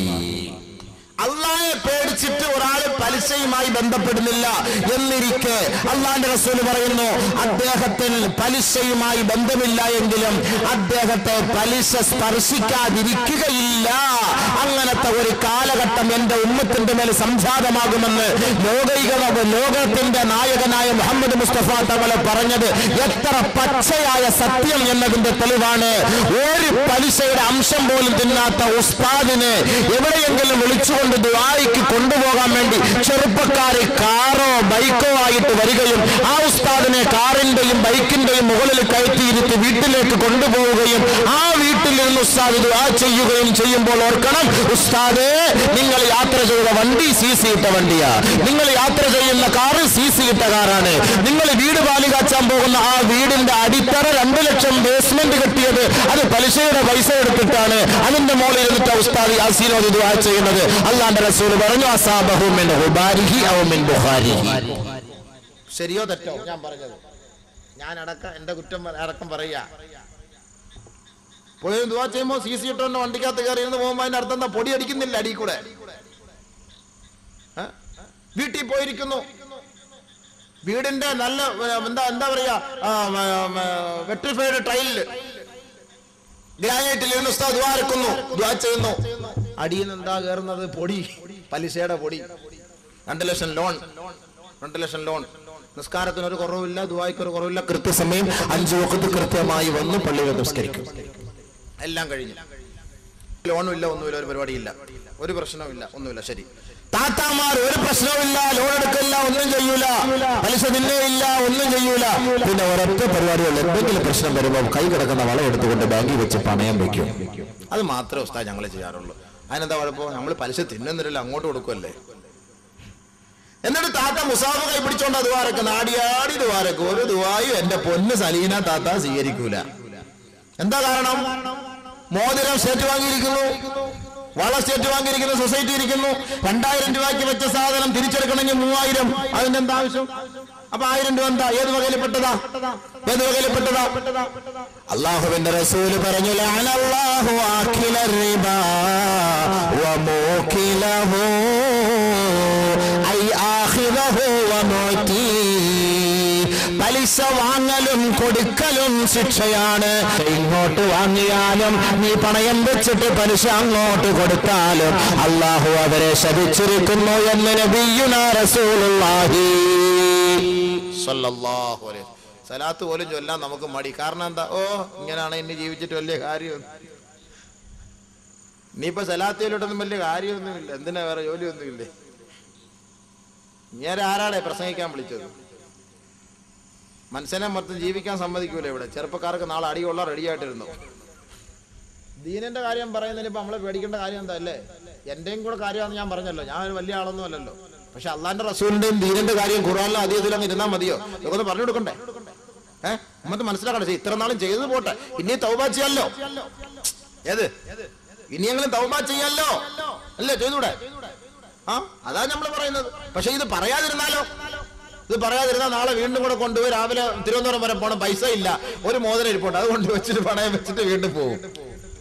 ഹജ്ജിനും ഉംറക്കും വരെ പോകാൻ പണയം വെച്ചിട്ട് പോകും. ഹജ്ജിനും ഉംറക്ക്. ഈ അടുത്ത സമയത്ത് ഒരു സഹോദരി എന്നെ വിളിച്ചിട്ട് ചോദിച്ചു, എനിക്ക് പണ്ട് ഇരിപ്പുണ്ട്, വടക്കുന്ന് ചോദിച്ചതാ, പണ്ട് ഇരിപ്പുണ്ട്, സ്വർണ്ണം ഇരിപ്പുണ്ട്, അത് പണയപ്പെടുത്തണം, ഭർത്താവ് അത് വിൽക്കാൻ സമ്മതിക്കുന്നില്ല, അത് പണയപ്പെടുത്തിട്ട് ഉംറക്ക് പോകാവോ? ഞാൻ പറഞ്ഞു അത് ഹറാം. ഒരു കാര്യം ഇവിടെ ശ്രദ്ധിച്ചോളി. ഒരു വിഷയം വരുമ്പോൾ തൊട്ടടുത്ത വിഷയത്തിലേക്ക് പോവാ. പറയാതിരിക്കുന്ന അങ്ങനെ. ഹജ്ജിന് പോകുമ്പോ നമ്മൾ ദുആ ഇറക്കാറുണ്ട്, മഖ്ബൂലും മബ്റൂറുമായ ഹജ്ജാക്കണേ അല്ലാഹ്. അല്ലാഹുവേ, എന്റെ വാപ്പയുടെ ഹജ്ജ്, എന്റെ ഉമ്മയുടെ ഹജ്ജ്, അത് മഖ്ബൂലാക്കണേ അല്ലാഹ്, മബ്റൂറാക്കണേ അല്ലാഹ്. ഉസ്താദ് ഹജ്ജ് യാത്രയ്ക്ക്, ഹജ്ജ് കല്യാണം ഉണ്ടല്ലോ, ഹജ്ജ് കല്യാണം, ഹജ്ജിന് പോകുന്നതിന് മുമ്പ് ഒരു കല്യാണം നടത്തുമല്ലോ വീട്ടില്. അപ്പൊ ആ ഹജ്ജ് കല്യാണത്തിന് പോയിരുന്ന് ദുആ ഇറക്കാറുണ്ട്. ആ ദുആ എന്താ ചെയ്യാ? അല്ലാഹുവേ, ഹജ്ജ് മഖ്ബൂലും മബ്റൂറുമാക്കണേ അല്ലാഹ്. ഹജ്ജ് കല്യാണം എന്ന് പറയുമ്പോൾ വിഷമിക്കൊന്നും വേണ്ട. ഈ പൊടി പൊടിച്ച് നാട്ടുകാരെ മുഴുവനും ബാക്കി ചാപ്പാടും കൊടുത്ത് ഈ ആഡംബരം കാണിച്ചിട്ട് ഹജ്ജിന് പോകേണ്ട കാര്യമൊന്നുമില്ല. നിങ്ങൾക്ക് അത്രയും പൈസ ഉണ്ടെങ്കിൽ ആ സാധുക്കളെ സഹായിക്കാൻ വേണ്ടി പൈസ ഒരു കെട്ടെടുത്ത് വെച്ചിട്ട് ഒരു 1000-2000 റുപ്യ ഓരോ വീട് തോറും കയറി ഇറങ്ങിയിട്ട് രഹസ്യമായിട്ട് അവരുടെ കയ്യിൽ കൊടുത്തിട്ട് ദുആ ചെയ്യും, ഞാൻ ഇതുപോലെ ഹജ്ജിന് പോകണം, നമ്മുടെ ഭാഗത്ത് എന്തായാലുമൊക്കെ വീഴ്ച വന്നിട്ടുണ്ടെങ്കിൽ നിങ്ങളത് മാപ്പാക്കണം, അള്ളാഹു നമുക്കൊക്കെ നല്ല കൂലി തട്ടെ, നല്ല ദുആ ഇരുന്നിട്ട് അങ്ങനെ പോകും. അത് ബുദ്ധിമുട്ടുള്ള കാര്യമാണ്. പ്രസക്തി കിട്ടോ? പാവപ്പെട്ട സഹോദരി തൊട്ടയൽവക്കത്ത് പട്ടിണി കിടക്കുകയാ. തന്റെ മക്കളൊക്കെ നല്ല ബുദ്ധിയുണ്ട്, പഠിപ്പിക്കാൻ പൈസ ഇല്ല, യൂണിഫോമിന് കാശില്ല, പലചരക്ക് സാധനങ്ങൾ വാങ്ങാൻ കടയിൽ പോകാൻ പറ്റൂല, അവിടെ കടം കയറിയിരിക്കുകയാണ്, പട്ടിണി കിടക്കുന്നു. പച്ചവെള്ളവും പേരക്കായും തിന്നിട്ടാ മക്കൾ സ്കൂളിൽ പോണത്. അവന്റെ വീട്ടിൽ പോയിട്ട് ഒരു 2000 റുപ്യ നീ കൊണ്ട് കൊടു, അല്ലെങ്കിൽ ഒരു കരി എടുത്ത് കൊടു, അൽഹംദുലില്ലാ ഞാനൊരു നല്ല വഴിക്ക് പോവാണ്, ദുആ ചെയ്യുമെന്ന് പറഞ്ഞാൽ അത് സന്തോഷമുണ്ട്. അത് ചെയ്യുവോ? അതോടെ സൂക്ഷിച്ച് അള്ളാഹയെ ഭയപ്പെട്ട് ജീവിക്കും. അള്ളാഹ് എനിക്ക് നിങ്ങൾക്ക് തൗഫീഖ് നൽകട്ടെ. അപ്പൊ ഞാൻ പറഞ്ഞ വിഷയം, എന്റെ വിഷയം ഒന്നും തുടങ്ങിയിട്ടില്ല, ഇങ്ങനെ ഇരിക്കണം എല്ലാവരും കേട്ടോ. എല്ലാം മനസ്സിലാക്കാനുള്ള എനിക്ക് നിങ്ങൾക്ക് തൗഫീഖ് നൽകട്ടെ. ഇടയ്ക്കിടയ്ക്ക് ഇങ്ങനെ ഒരു ജുംല മുഴുത്തരുള്ള ഇടയ വിഷയങ്ങൾ കയറി പോകുമ്പോൾ അതൊക്കെ നമ്മൾ അങ്ങനെ അങ്ങ് ചർച്ച ചെയ്ത് പോവാ. കുഴപ്പമില്ല, അതൊക്കെ എല്ലാം പഠിക്കാനുള്ള വിഷയങ്ങൾ തന്നെയാണല്ലോ. ചെറുപ്പക്കാർ പിള്ളേർ പറഞ്ഞ് പാട്ട് പറഞ്ഞത്, ഞാൻ പറഞ്ഞു യേശുദാസിനെ വിളിച്ചാൽ മതിയെന്ന്. ബഹുമാനമുള്ള സഹോദരങ്ങളെ, അപ്പൊ ഞാൻ പറഞ്ഞു വന്ന വിഷയത്തിലേക്ക് ശ്രദ്ധിച്ച് അല്ലാഹു തആല കാര്യം മനസ്സിലാക്കാൻ എനിക്ക് നിങ്ങൾക്ക് തൗഫീഖ് നൽകി അനുഗ്രഹിക്കുമാറാകട്ടെ. മബ്റൂറായ ഹജ്ജ്, മഖ്ബൂലായ ഹജ്ജ്. മഖ്ബൂലും മബ്റൂറും ഹജ്ജിൽ വേണമെന്ന് നമ്മൾ ദുആ ചെയ്യുമ്പോൾ ഈ മഖ്ബൂലും മബ്റൂറും എവിടെയാ ഉള്ളത്? ഇത് മക്കയിലൊന്നും അല്ല ഉള്ളത്, ഇത് മദീനയിലും ഉള്ള കാര്യമല്ല. മഖ്ബൂലും മബ്റൂറുമായ ഹജ്ജാക്കണേ എന്ന് ദുആ ചെയ്യുമ്പോ ഓർക്കണം സഹോദരങ്ങളെ, മഖ്ബൂലും മബ്റൂറുമായ ഹജ്ജ് ഏതൊരു ഹാജി നാട്ടിൽ നിന്ന് ഹജ്ജിന് വേണ്ടി പുറപ്പെടുന്നുവോ ഈ നാട്ടിൽ വെച്ച് തന്നെയാണ് അള്ളാഹു തീരുമാനമെടുക്കുന്നത്. അവന്റെ ഹജ്ജ് മഖ്ബൂലാണോ അതല്ല മബ്റൂറാണോ, അവന്റെ ഉംറ മഖ്ബൂലാണോ അതല്ല മബ്റൂറാണോ എന്ന് തീരുമാനിക്കുന്നത് അള്ളാഹു ഈ നാട്ടിൽ വെച്ച് തന്നെയാണ്. എന്താണ് മഖ്ബൂലിന്റെ അടയാളം? എന്താണ് മബ്റൂറിന്റെ അർത്ഥം? മഖ്ബൂൽ എന്ന് പറഞ്ഞാൽ ഹലാലായ സമ്പാദ്യം കൊണ്ട് ഹജ്ജിന് പോകുന്നതിനാണ് മഖ്ബൂൽ എന്ന് പറയുക. ഇത് മക്ക കിട്ടുന്ന സാധനമാണോ? ഹലാലായ പൈസ, പലിശയും ആകാൻ പാടില്ല, പണയം വെച്ച പൈസയും ആകാൻ പാടില്ല. ഹലാലായ പൈസ, ശുബ്ഹത്ത് ഒരു അവ്യക്തതയും ഒരു ശുഭഹത്തും ഒരു സംശയമുള്ള പൈസ ആകാൻ പാടില്ല. ഹലാലായ പൈസ, ശുദ്ധ ഹലാലായ പൈസ. ഈ ഹലാലായ പൈസ കൊണ്ട് ഹജ്ജിന് പോകുമ്പോൾ ആ വാഹനത്തിൽ കയറുമ്പോൾ ലബ്ബൈക അല്ലാഹുമ്മ ലബ്ബൈക ലബ്ബൈക ലാ ശരീക ലക ലബ്ബൈക ഇന്നൽ ഹംദ വന്നിഅമത ലക വൽ മുൽക് ലാ ശരീക ലക. അല്ലാഹുവേ, പാവങ്ങൾ ചെയ്ത മനസ്സുമായി നിന്റെ വീട്ടിലേക്ക് നാട്ടിലേക്ക് പുറപ്പെട്ടു വരികയാണ് റബ്ബേ.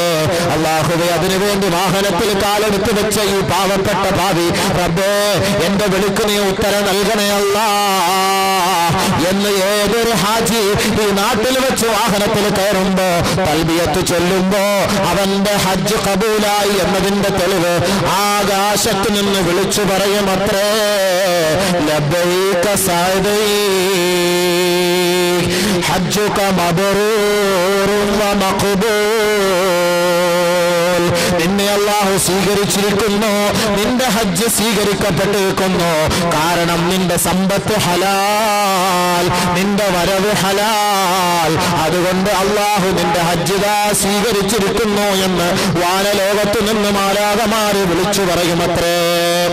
ഔവ്യക്തത നിറഞ്ഞ സമ്പത്തുമായി, പലിശയുടെ അംശമുള്ള സമ്പത്തുമായി, ഹറാമിന്റെ അല്പമെങ്കിലും സമ്പത്തുമായി ഏതൊരാൾ ഹജ്ജിന് പോകുന്നുവോ അവൻ വാഹനത്തിൽ കയറിയിട്ട് ലബ്ബൈക അല്ലാഹുമ്മ ലബ്ബൈക എന്ന് പറയുമ്പോ ആകാശത്ത് നിന്ന് വിളിച്ചു പറയുകയാ, ലാ ലബ്ബൈക വലാ സഅദൈക സാദുക ഹറാം വമത്അമുക ഹറാം വമശ്റബുക ഹറാം വമൽബസുക ഹറാം.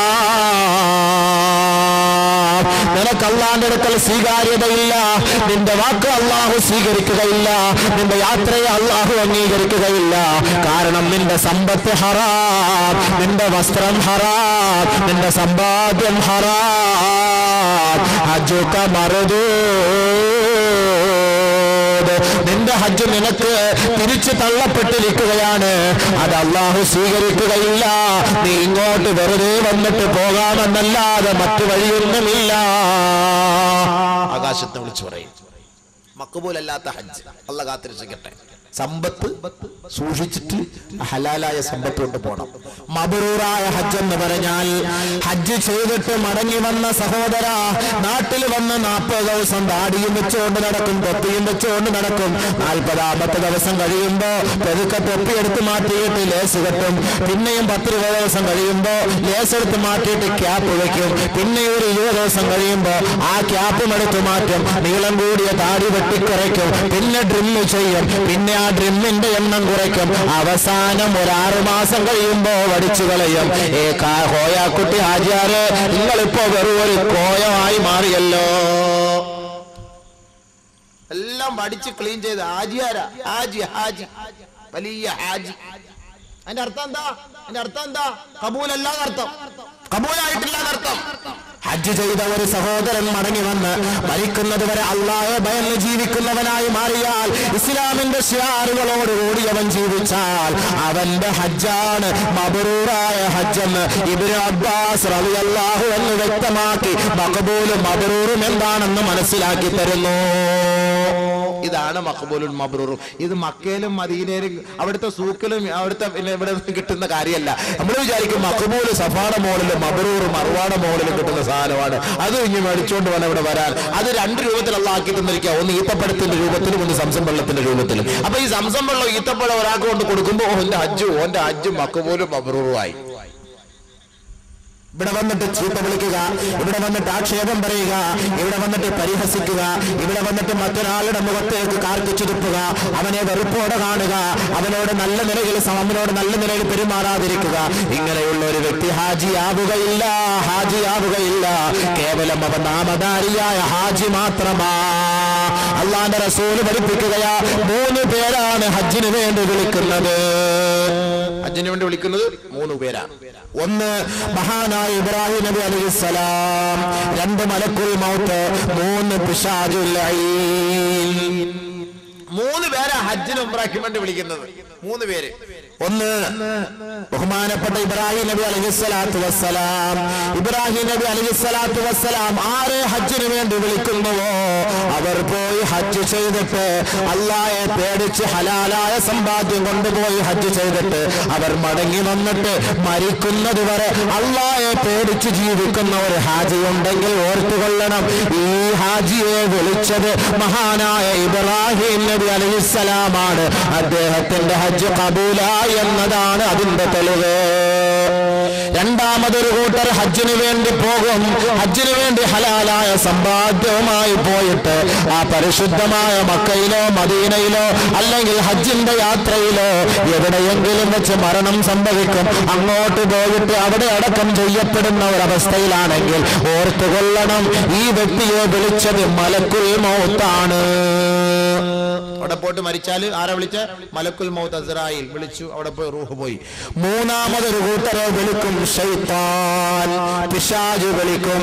ഈ കൂട്ടർ ഇവിടുന്ന് പോകുമ്പോഴേ ട്രാവൽസുകാരുമായിട്ട് പ്രശ്നം, വണ്ടി കേഴുമ്പം പ്രശ്നം, ചാപ്പാട് കുറവെന്ന പ്രശ്നം, ആഹാരത്തിൽ എന്തെങ്കിലും ന്യൂനത വന്ന പ്രശ്നം, റൂമിൽ എന്തെങ്കിലും കിടക്കയിൽ എന്തെങ്കിലും ബുദ്ധിമുട്ട് വന്ന പ്രശ്നം, മക്കയെന്നോ മദീനയെന്നോ ആദരിക്കപ്പെട്ട സ്ഥലമെന്നോ നോക്കാതെ അവിടെ പ്രശ്നത്തോടെ ബഹളമുണ്ടാക്കിയ ഈ ഹാജിയാര് തൊപ്പിയും താടിയും വെച്ച് ഈ നാട്ടുകാർക്ക് വന്നിട്ട് ഇവിടെ വരട്ടെ, 2 ലക്ഷം രൂപ കൊടുത്തിട്ട് കൊണ്ടുപോയിട്ട് ഞങ്ങളെ കൊണ്ട് അസീസിയായി കൊണ്ടിട്ടതാ, ഇങ്ങോട്ട് വരട്ടെ അവന് ഞാൻ കൊടുക്കാമെന്ന് അവിടെ വെച്ച് കില്ല പിടിച്ച് പ്രതിജ്ഞയെടുക്കും. അയാൾ ഇങ്ങ് വന്നിട്ട് ട്രാവൽസുകാരുമായി ദ്വന്ദ്വയുദ്ധമാണ്. ഇദ്ദേഹത്തിന്റെ പേരും ഹാജിയാണ്. ഓർത്തുകൊള്ളുക, ഇദ്ദേഹത്തെ കൊണ്ടുപോയത് ശൈത്താനാണ്. ശൈത്താൻ കൊണ്ടുവരെ പ്രശ്നം ഉണ്ടാകുള്ളൂ. അവിടം വരെ പോയി അങ്ങോട്ടും പ്രശ്നം ഇങ്ങോട്ടും പ്രശ്നം, അവിടെയും പ്രശ്നം ഇവിടെയും പ്രശ്നം, തിരിച്ചു വന്നാലും പ്രശ്നം. തിരിച്ചു വരുമ്പോൾ എല്ലാ അവസ്ഥകളും മാറ്റി പഴയ അവസ്ഥയിൽ പോയ ആരാത്? ശൈത്താൻ. അല്ലാഹ് കാത്തുരക്ഷിക്കട്ടെ. മബ്റൂർ ആയതെന്ന് പറഞ്ഞാൽ അതാ. അപ്പൊ മനസ്സിലായോ? അപ്പൊ മഖ്ബൂലും മബ്റൂർ മനസ്സിലായോ? ഇതാണ് സമ്പത്തിൽ നമ്മൾ ശ്രദ്ധിക്കേണ്ടത്. ദുആ സ്വീകരിക്കാൻ ബഹുമാനപ്പെട്ട സഹാബി നബി തങ്ങളോട് ചോദിച്ചു, അയ്യുൽ കസ്ബി അഫ്ളലു യാ റസൂലല്ലാഹ്, അല്ലാഹുവിന്റെ റസൂലേ ശ്രേഷ്ഠമായ കച്ചവടം ഏതെന്നറിയിച്ചു തരുമോ നബിയേ? قال رسول الله صلى الله عليه وسلم, അല്ലാഹുവിന്റെ റസൂൽ പറഞ്ഞു അത്രേ, അമലുർ റജുലി ബിയദിഹി വകുല്ലു ബൈഇൻ മബ്റൂർ. ഹലാലായ പൈസ കൊണ്ട് സമ്പാദിക്കുന്ന സമ്പാദ്യവും ഒരു സഹോദരന്റെ സ്വന്തം കൈകൊണ്ട് അധ്വാനിക്കുന്ന അധ്വാനവുമാണ് യഥാർത്ഥ കച്ചവടമെന്ന് ഹബീബുനാ റസൂലുള്ളാഹി. അപ്പൊ കൊള്ള പലിശ, ചുമ്മാ ലോട്ടറി എടുത്ത് കിട്ടുന്ന കാശ്, ആരാനെ പറ്റിച്ച് കിട്ടുന്ന പൈസ, ഇൻഷുറൻസിലൂടെ കിട്ടുന്ന കാശ്, 10,000 അടയ്ക്കുമ്പോൾ 10 ലക്ഷം കിട്ടുന്നു. എന്ത് ന്യായം? മോള് പ്രസവിക്കുമ്പോൾ ലേബർ റൂമിൽ വെച്ച് നോക്കും, പെണ്ണാന്നോ, ഇടാ ഇൻഷുറൻസ് വാ ഇങ്ങോട്ട്, എന്നാ എന്റെ മോടെ പേർക്ക് ഒരു 5,000 കിടക്കട്ടെ. 18ാമത്തെ വയസ്സാകുമ്പോൾ 5.5 ലക്ഷം 6 ലക്ഷം അതെടുത്ത് ഒരുത്തന്റെ തലമണ്ടയ്ക്ക് വെച്ചു കൊടുക്കും. എന്നാ എന്റെ മോക്ക് വേണ്ടി 6 ലക്ഷം.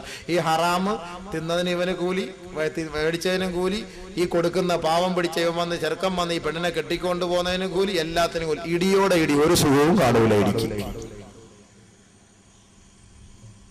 എങ്ങനെ ജായിസാവപ്പാ 5,000 രൂപ കൊടുത്തിട്ട് 5 ലക്ഷം വാങ്ങാന്ന് പറഞ്ഞാല് എന്നെ പറയുന്നത് ലൈഫ് ഇൻഷുറൻസ് കുഴപ്പമൊന്നുമില്ല, ജായിസാണ്.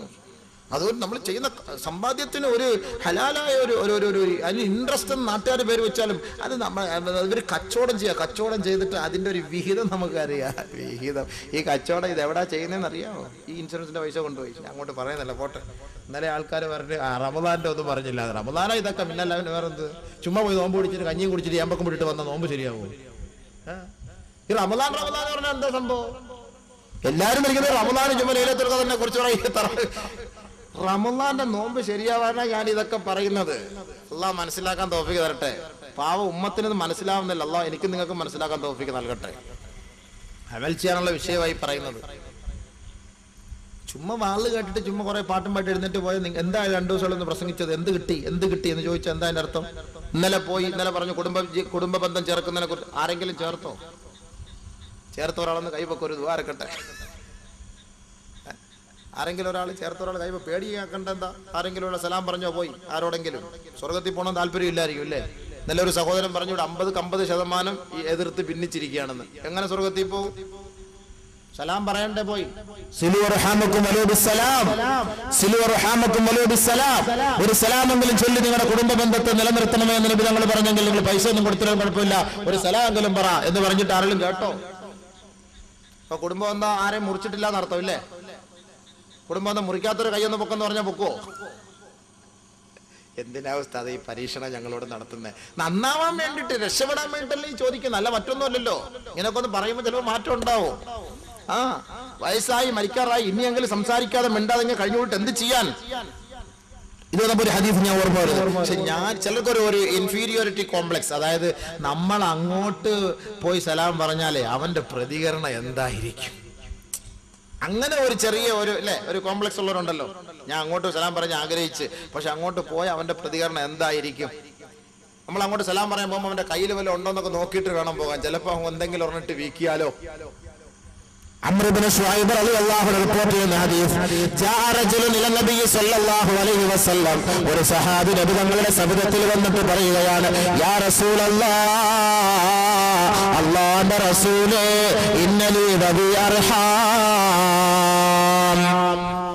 എനിക്ക് കുറെ സ്വന്തക്കാരുണ്ട് നബിയേ, കുറെ ബന്ധുജനങ്ങളുണ്ട് നബിയേ, അസിലു, ഞാൻ അവരുമായി ചേർന്ന് താമസിക്കുന്നു നബിയേ, വയഖ്തഊൻ, അവർ എന്നെ മുറിച്ചു മാറ്റുന്നു യാ റസൂലല്ലാഹ്, വഅഫു, അവർ ചെയ്ത എല്ലാ തെറ്റുകളും ഞാൻ മാപ്പാക്കി കൊടുക്കുന്നു നബിയേ, വയളുലിമു, അവരെന്നോട് അക്രമം കാണിക്കുന്നു യാ റസൂലല്ലാഹ്, വഅഹ്സിനു, ഞാൻ അവരോട് ഉപകാരം ചെയ്ത് അടുക്കുന്നു നബിയേ, വയുസിഉ ഇലയ്യ, അവരെന്നോട് അതിക്രമം പ്രവർത്തിക്കുന്നു, എന്നോട് അപമര്യാദയായി പെരുമാറുന്നു നബിയേ, അഫഉകാഫിഉഹും, അതുകൊണ്ട് ഞാനും അവരുമായി പരിപൂർണമായി ബന്ധം വിച്ഛേദിച്ച് ജീവിക്കട്ടെ യാ റസൂലല്ലാഹ്. നമ്മുടെ സംശയം, ഞാൻ അങ്ങോട്ട് പോയി നോക്കുന്നു, ഞാൻ സലാം പറയുന്നു, ഞാൻ പോയി ബന്ധപ്പെടാൻ നോക്കുന്നു, പക്ഷെ ഇവർക്കത് ഇഷ്ടമല്ല. ഇവരിതെല്ലാം എന്നെ കാണുമ്പോൾ മുതുകു തിരിഞ്ഞു പോകുന്നു, ഇവരുടെ മുഖത്ത് എന്നൊക്കെ കയർത്ത് സംസാരിക്കുന്നു, എന്നോട് ദേഷ്യ സ്വഭാവത്തോട് സംസാരിക്കുന്നു, അതുകൊണ്ട് ഞാനും അങ്ങനെ തന്നെ പ്രവർത്തിക്കട്ടെ നബിയെ, അവരുമായിട്ട് ഞാനും അങ്ങനെ പ്രവർത്തിക്കട്ടെ. ഖാല റസൂലുള്ളാഹി സ്വല്ലല്ലാഹു അലൈഹി വസല്ലം, അല്ലാഹുവിന്റെ റസൂൽ പറഞ്ഞില്ല,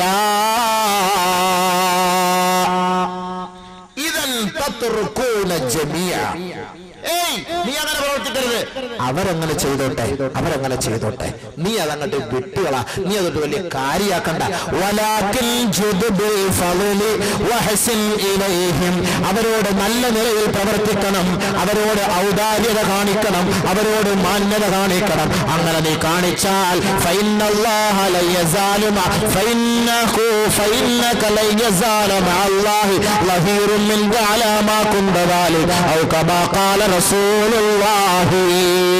നീ അങ്ങോട്ട് പോയി നിന്റെ കുടുംബ ബന്ധത്തോട് ചേർന്ന് സഹവസിക്കുന്നിടത്തോളം കാലം അല്ലാഹു തആല നിനക്ക് സഹായം ചെയ്തുകൊണ്ടിരിക്കുമെന്ന് നബിയുനാ റസൂലുള്ളാഹി. നിനക്ക് അല്ലാഹ് സഹായം ചെയ്യും, അതാണ് നിനക്ക് വേണ്ടത്, അതല്ല നരകമാണോ വേണ്ടത്, അത് നിങ്ങൾ തിരഞ്ഞെടുത്തോളൂ. ഇനി നിങ്ങൾ സലാം പറഞ്ഞാലും കൊള്ളാം, ഇല്ലെങ്കിലും കൊള്ളാം, പറയേണ്ട ബാധ്യത എനിക്കുള്ളതാണ്, ചെയ്യേണ്ട ബാധ്യത നിങ്ങൾക്കുള്ളതാണ്. അതല്ലാതെ ഒരു ഉസ്താദിൽ പെണ്ണ് കെട്ടിക്കുന്ന പോലെ രണ്ടുപേരുടെയും കൈക്ക് പിടിച്ചു സൗവിച്ചു കാൻകത്തുക്കാൻ ഇനി പറയാൻ പറ്റുമോ? വേണമെങ്കിൽ പോയി ചൊല്ല്, സ്വർഗത്തിൽ പോകണമെങ്കിൽ. എന്റെ വിഷയത്തിലേക്ക് വാ, എല്ലാം നമ്മുടെ വിഷയം തന്നെയാണ്. ഇങ്ങനെ തക്കുവായിൽ കിടക്കുന്നേ ഉള്ളൂ. നോമ്പ് പിടിച്ചാൽ കിട്ടുന്ന ഗുണങ്ങളെ കുറിച്ചാണ് പറഞ്ഞുകൊണ്ടിരിക്കുന്നത്. ഇൻഷാ അല്ലാഹ് അതൊക്കെ തീർക്കട്ടെ. ബഹുമാനമുള്ള സഹോദരങ്ങളെ, അപ്പോ നബി സല്ലല്ലാഹു അലൈഹി വസല്ലം തങ്ങളോട് ചോദിച്ചപ്പോ എന്ത് കച്ചവടമാണ് നല്ലത്? അമലുർ റജുലി ബിയദിഹി, അവന്റെ കൈകൊണ്ട് ചെയ്യുന്ന ജോലി. വകുല്ലു ബൈഇൻ മബ്റൂർ, എല്ലാ ഹലാലായ കച്ചവടം. അപ്പോ ലോൺ എടുത്തിട്ട് കച്ചവടം ചെയ്യരുത് നടത്തും. അപ്പൊ അതിനകത്ത് എന്ത് പറ്റിപ്പോയി? മബ്റൂർ അല്ല, പലിശയായിപ്പോയില്ലേ? 10,000 രൂപയ്ക്ക് നമ്മൾ ലോൺ എടുത്തിട്ട് കച്ചവടം ചെയ്യുമ്പോൾ അടയ്ക്കുമ്പോൾ അത് കൂടുതൽ അടയ്ക്കണ്ടേ? അപ്പൊ അത് പലിശയായി പോയില്ലേ? പലിശയായി പോലെ. നബി തങ്ങൾ പറയുകയാ, ഫൈന്നർ റജുലൽ മുഅ്മിന ലയഖ്തരിഫുൽ ലുഖ്മത മിനൽ ഹറാമി ഇലാ ഫീഹി ലാ യുസ്തജാബു ലഹു ദഅവത്തുൻ 40 യൗമാ. ഒരു മുഅ്മിനായ സഹോദരൻ ഹറാമ് കലർന്ന സമ്പാദ്യം അവന്റെ വായിലേക്ക് ഉയർത്തി അവൻ ഭക്ഷിച്ചാൽ ഫലാ യുസ്തജാബു ലഹു ദഅവത്തുൻ 40 യൗമാ 40 ദിവസത്തോളം അവന്റെ ദുആകളോ അവന്റെ ആരാധനാ കർമ്മങ്ങളോ അല്ലാഹു സ്വീകരിക്കുകയില്ല എന്ന് മുഹമ്മദ് മുസ്തഫ സല്ലല്ലാഹു അലൈഹി വസല്ലം. പിന്നെ അങ്ങനെ ദുആ ചെയ്താൽ സ്വീകരിക്കും? പിന്നെ അങ്ങനെ എന്നിട്ട് അള്ളാഹു കുറ്റം പറഞ്ഞിട്ട് കാര്യമുണ്ടോ? അള്ളാഹു കുറ്റം പറഞ്ഞിട്ട് കാര്യമുണ്ടോ? ദുആ ചെയ്ത ആ ദുആ സ്വീകരിക്കാത്തതിന്റെ കാരണം ഇതാണ്. പോയിക്കൊണ്ടിരിക്കുന്നത് എന്താണ്? ഹറാം. ഹറാം. മത്അമുഹു ഹറാം വമശ്റബുഹു ഹറാം വമൽബസുഹു ഹറാം ഫഅന്നാ യുസ്തജാബു ലഹു. ഒരു പാവപ്പെട്ട ഒരുവൻ അഴുക്ക് പിടിച്ച വസ്ത്രവും അഴുക്ക് പിടിച്ച ശരീരവുമായി മുടിപടലങ്ങളെല്ലാം വികൃത കോലത്തോട് അള്ളാഹുവിനോട് വിളിച്ചു പറയുന്നു, യാ റബ്ബി യാ റബ്ബി, ഓ രക്ഷിതാവേ ഓ രക്ഷിതാവേ എന്ന് വിളിച്ചു പറയുമ്പോ ഈ അടിമയെ നോക്കിയിട്ട് അള്ളാഹു പറയുകയാ, ഏ അടിമേ, നീ കഴിച്ച ഭക്ഷണം ഹറാമാ, നിന്റെ ശരീരത്തിൽ കിടക്കുന്ന വസ്ത്രം ഹറാമാ, നീ കുടിച്ച വെള്ളം ഹറാമാ, നീ പിന്നെ എന്റെ ദർബാറിലേക്ക് നോക്കിയിട്ട് യാ റബ്ബി എന്ന് വിളിച്ചാൽ ഫഅന്നാ യുസ്തജാബു ലക, നിനക്ക് എങ്ങനെയാണ് ഞാൻ മറുപടി നൽകുക? അതാണ് ദുആ ചെയ്തിട്ട് മറുപടി കിട്ടാത്തത്. അതല്ലാതെ ദുആ ആയിരുന്ന അല്ലാഹു സ്വീകരിക്കാതിരിക്കൂല. മൻ ഫുതിഹ ലഹു ബാബുദ് ദുആഇ മിൻകും ഫുതിഹത് ലഹു അബ്വാബുൽ ഇജാബ കമാ ഖാല റസൂലുള്ളാഹി. ആരെങ്കിലും ദുആയുടെ വാതിൽ തുറന്നാൽ അല്ലാഹു ഇജാബത്തിന്റെ ഉത്തരത്തിന്റെ വാതിൽ അവന് വേണ്ടി തുറന്നു കൊടുക്കുമെന്ന് നബിയുനാ റസൂലുള്ളാഹി. ദുആയുടെ വാതിൽ തുറന്നാൽ അല്ലാഹു ഇജാബത്തിന്റെ വാതിൽ തുറന്നു കൊടുക്കും. ദുആ ഇരുന്നാൽ സ്വീകരിക്കും. പക്ഷെ സ്വീകരിക്കാതെ വന്നാൽ മനസ്സിലാക്കിക്കൊള്ളണം, എന്തോ അകത്ത് കട്ട് കിടപ്പുണ്ട്. കട്ട്, കോഴി ഇറച്ചി, കോഴിയെ കണ്ടിക്കുമ്പോൾ ഒരു കട്ടെന്ന് പറയില്ല, ഒരു കറുത്തൊരു സാധനം, അത് കയ്പുള്ള സാധനം, അതെടുത്ത് കളഞ്ഞ് നമ്മൾ എങ്ങനെയാണോ കോഴി ഇറച്ചി ശുദ്ധീകരിച്ചെടുക്കുന്നത് അതേപോലെ എന്തോ അകത്ത് കിടപ്പുണ്ട്. അതുകൊണ്ട് ദുആ സ്വീകരിക്കാത്തത്. നബി തങ്ങൾ പറഞ്ഞു, ലാ തഅജിസു ഫി ദുആഇ മിൻകും, നിങ്ങളിൽപ്പെട്ട ആരും ദുആയിൽ നിന്ന് നിങ്ങൾ നിരാശപ്പെടരുത്. ഫഇന്നഹു ലൻ യഹ്ലിക അഹദുൻ മഅ ദുആ. ദുആ ചെയ്ത് ആരും നശിച്ച ചരിത്രമില്ല, ദുആ ചെയ്ത് സ്വീകരിക്കപ്പെടാത്ത സംഭവമില്ല. അതുകൊണ്ട് ദുആ ചെയ്തോ, ദുആയിൽ നിന്ന് നിരാശരാകരുത്. നബിതങ്ങൾ നമ്മളെ പഠിപ്പിച്ചതിനെ മനസ്സിലാക്കണം. നമ്മൾ ഈ ചെയ്തിട്ട് സ്വീകരിക്കാത്തതിന്റെ കാരണം എന്താ? എന്തോ നമ്മുടെ പ്രശ്നമാണ്. അതിന് അള്ളാഹുവിന്റെ റസൂലിനും കുറ്റം പറയരുത്. അതുകൊണ്ട് ഇനിയെങ്കിലും കുറച്ച് മാറ്റി ഒരു നിയത്തെട്, അള്ളാഹു ഇനി പലിശയുമായി ബന്ധപ്പെട്ടുള്ള ഇടപാടുകളൊക്കെ ഞാൻ തീർത്തേക്കാം, പണയം വെക്കുന്ന പരിപാടി നിർത്തിയിട്ട് ഞാനങ്ങ് വിറ്റേക്കാം, വിറ്റിട്ട് പുതിയ വാങ്ങിച്ചൂടെ? ഇതിപ്പോ 2000 രൂപ കൊണ്ട് അടച്ചിട്ട് 6000 രൂപയ്ക്ക് തിരിച്ചെടുക്കുന്നത്, ആ സമയം കൊണ്ട് പുതിയൊരു സ്വർണം വാങ്ങിക്കൂടെ? ചിന്തിക്കാത്ത കൊണ്ടാണ് ഈ പ്രശ്നം. ഈ പറയുന്ന പോലെ LIC പരിപാടികളൊക്കെ ഞാൻ അങ്ങോട്ട് ഒഴിവാക്കിയേക്കാം എന്ന് നിയത്ത് ചെയ്യാൻ തയ്യാറുണ്ടോ? ഇൻഷാ അല്ലാഹ് പറ. ക്ലിയർ ആവണമെന്നുണ്ടെങ്കിൽ, ഇല്ലെങ്കിൽ നമുക്കൊരു പ്രശ്നവും ഇല്ല. നമുക്കൊരു പ്രശ്നവുമില്ല, പറയേണ്ടത് പറയാം. നമ്മൾ നമ്മുടെ ഭാഗം ശ്രദ്ധിക്കുന്നുണ്ട്. കാരണം ആഖിറത്തിൽ ചെല്ലുമ്പോൾ കെട്ടിയോനും കാണൂല, കെട്ടിയോളും കാണൂല, അയൽവക്കക്കാരനും കാണൂല, ഇൻഷുറൻസ് കമ്പനിക്കാരനും കാണൂല, നാട്ടുകാരനും കാണൂല, വീട്ടുകാരനും കാണൂല, ഉസ്താദും കാണൂല, മോദീനും കാണൂല, മൊല്ലക്കായും കാണൂല, കാക്കായും കാണൂല, ആരും കാണൂല. ولا يزر وازرة وزر أخرى. ഒരാളുടെ ചുമട് മറ്റൊരാൾ എടുക്കുകയില്ല. يوم يفر المرء من أخيه وأمه وأبيه وصاحبته وبنيه لكل امرئ منهم يومئذ شأن. തന്റെ മക്കളിൽ നിന്ന് മാതാപിതാക്കൾ ഓടുന്ന ദിവസം, തന്റെ സഹോദരനിൽ നിന്ന് സഹോദരി ഓടുന്ന ദിവസം, അയൽവക്കക്കാരിൽ നിന്ന് അയൽവക്കക്കാരൻ ഓടുന്ന ദിവസം, സുഹൃത്തുക്കളിൽ നിന്നും സഹപ്രവർത്തകരിൽ നിന്നും സഹപാഠികളിൽ നിന്നും അവരെല്ലാം നെട്ടോട്ടം ഓടുന്ന ദിവസം, ഓരോരുത്തർക്കും അവരുടേതായ കാര്യം മാത്രമാണ്. മറ്റൊരാളുടെ കാര്യത്തെ കുറിച്ച് ചിന്തിക്കാനോ അവരുടെ പാപഭാരങ്ങൾ ഏറ്റെടുക്കാനോ ആരെ കൊണ്ടും നാളെ ആഖിറത്തിൽ കഴിയില്ല. يسأل حميم حميما يبصرونهم يود المجرم لو يفتدي من عذاب يومئذ ببنيه وصاحبته وأخيه وفصيلته التي تؤويه ومن في الأرض يومئذ كلا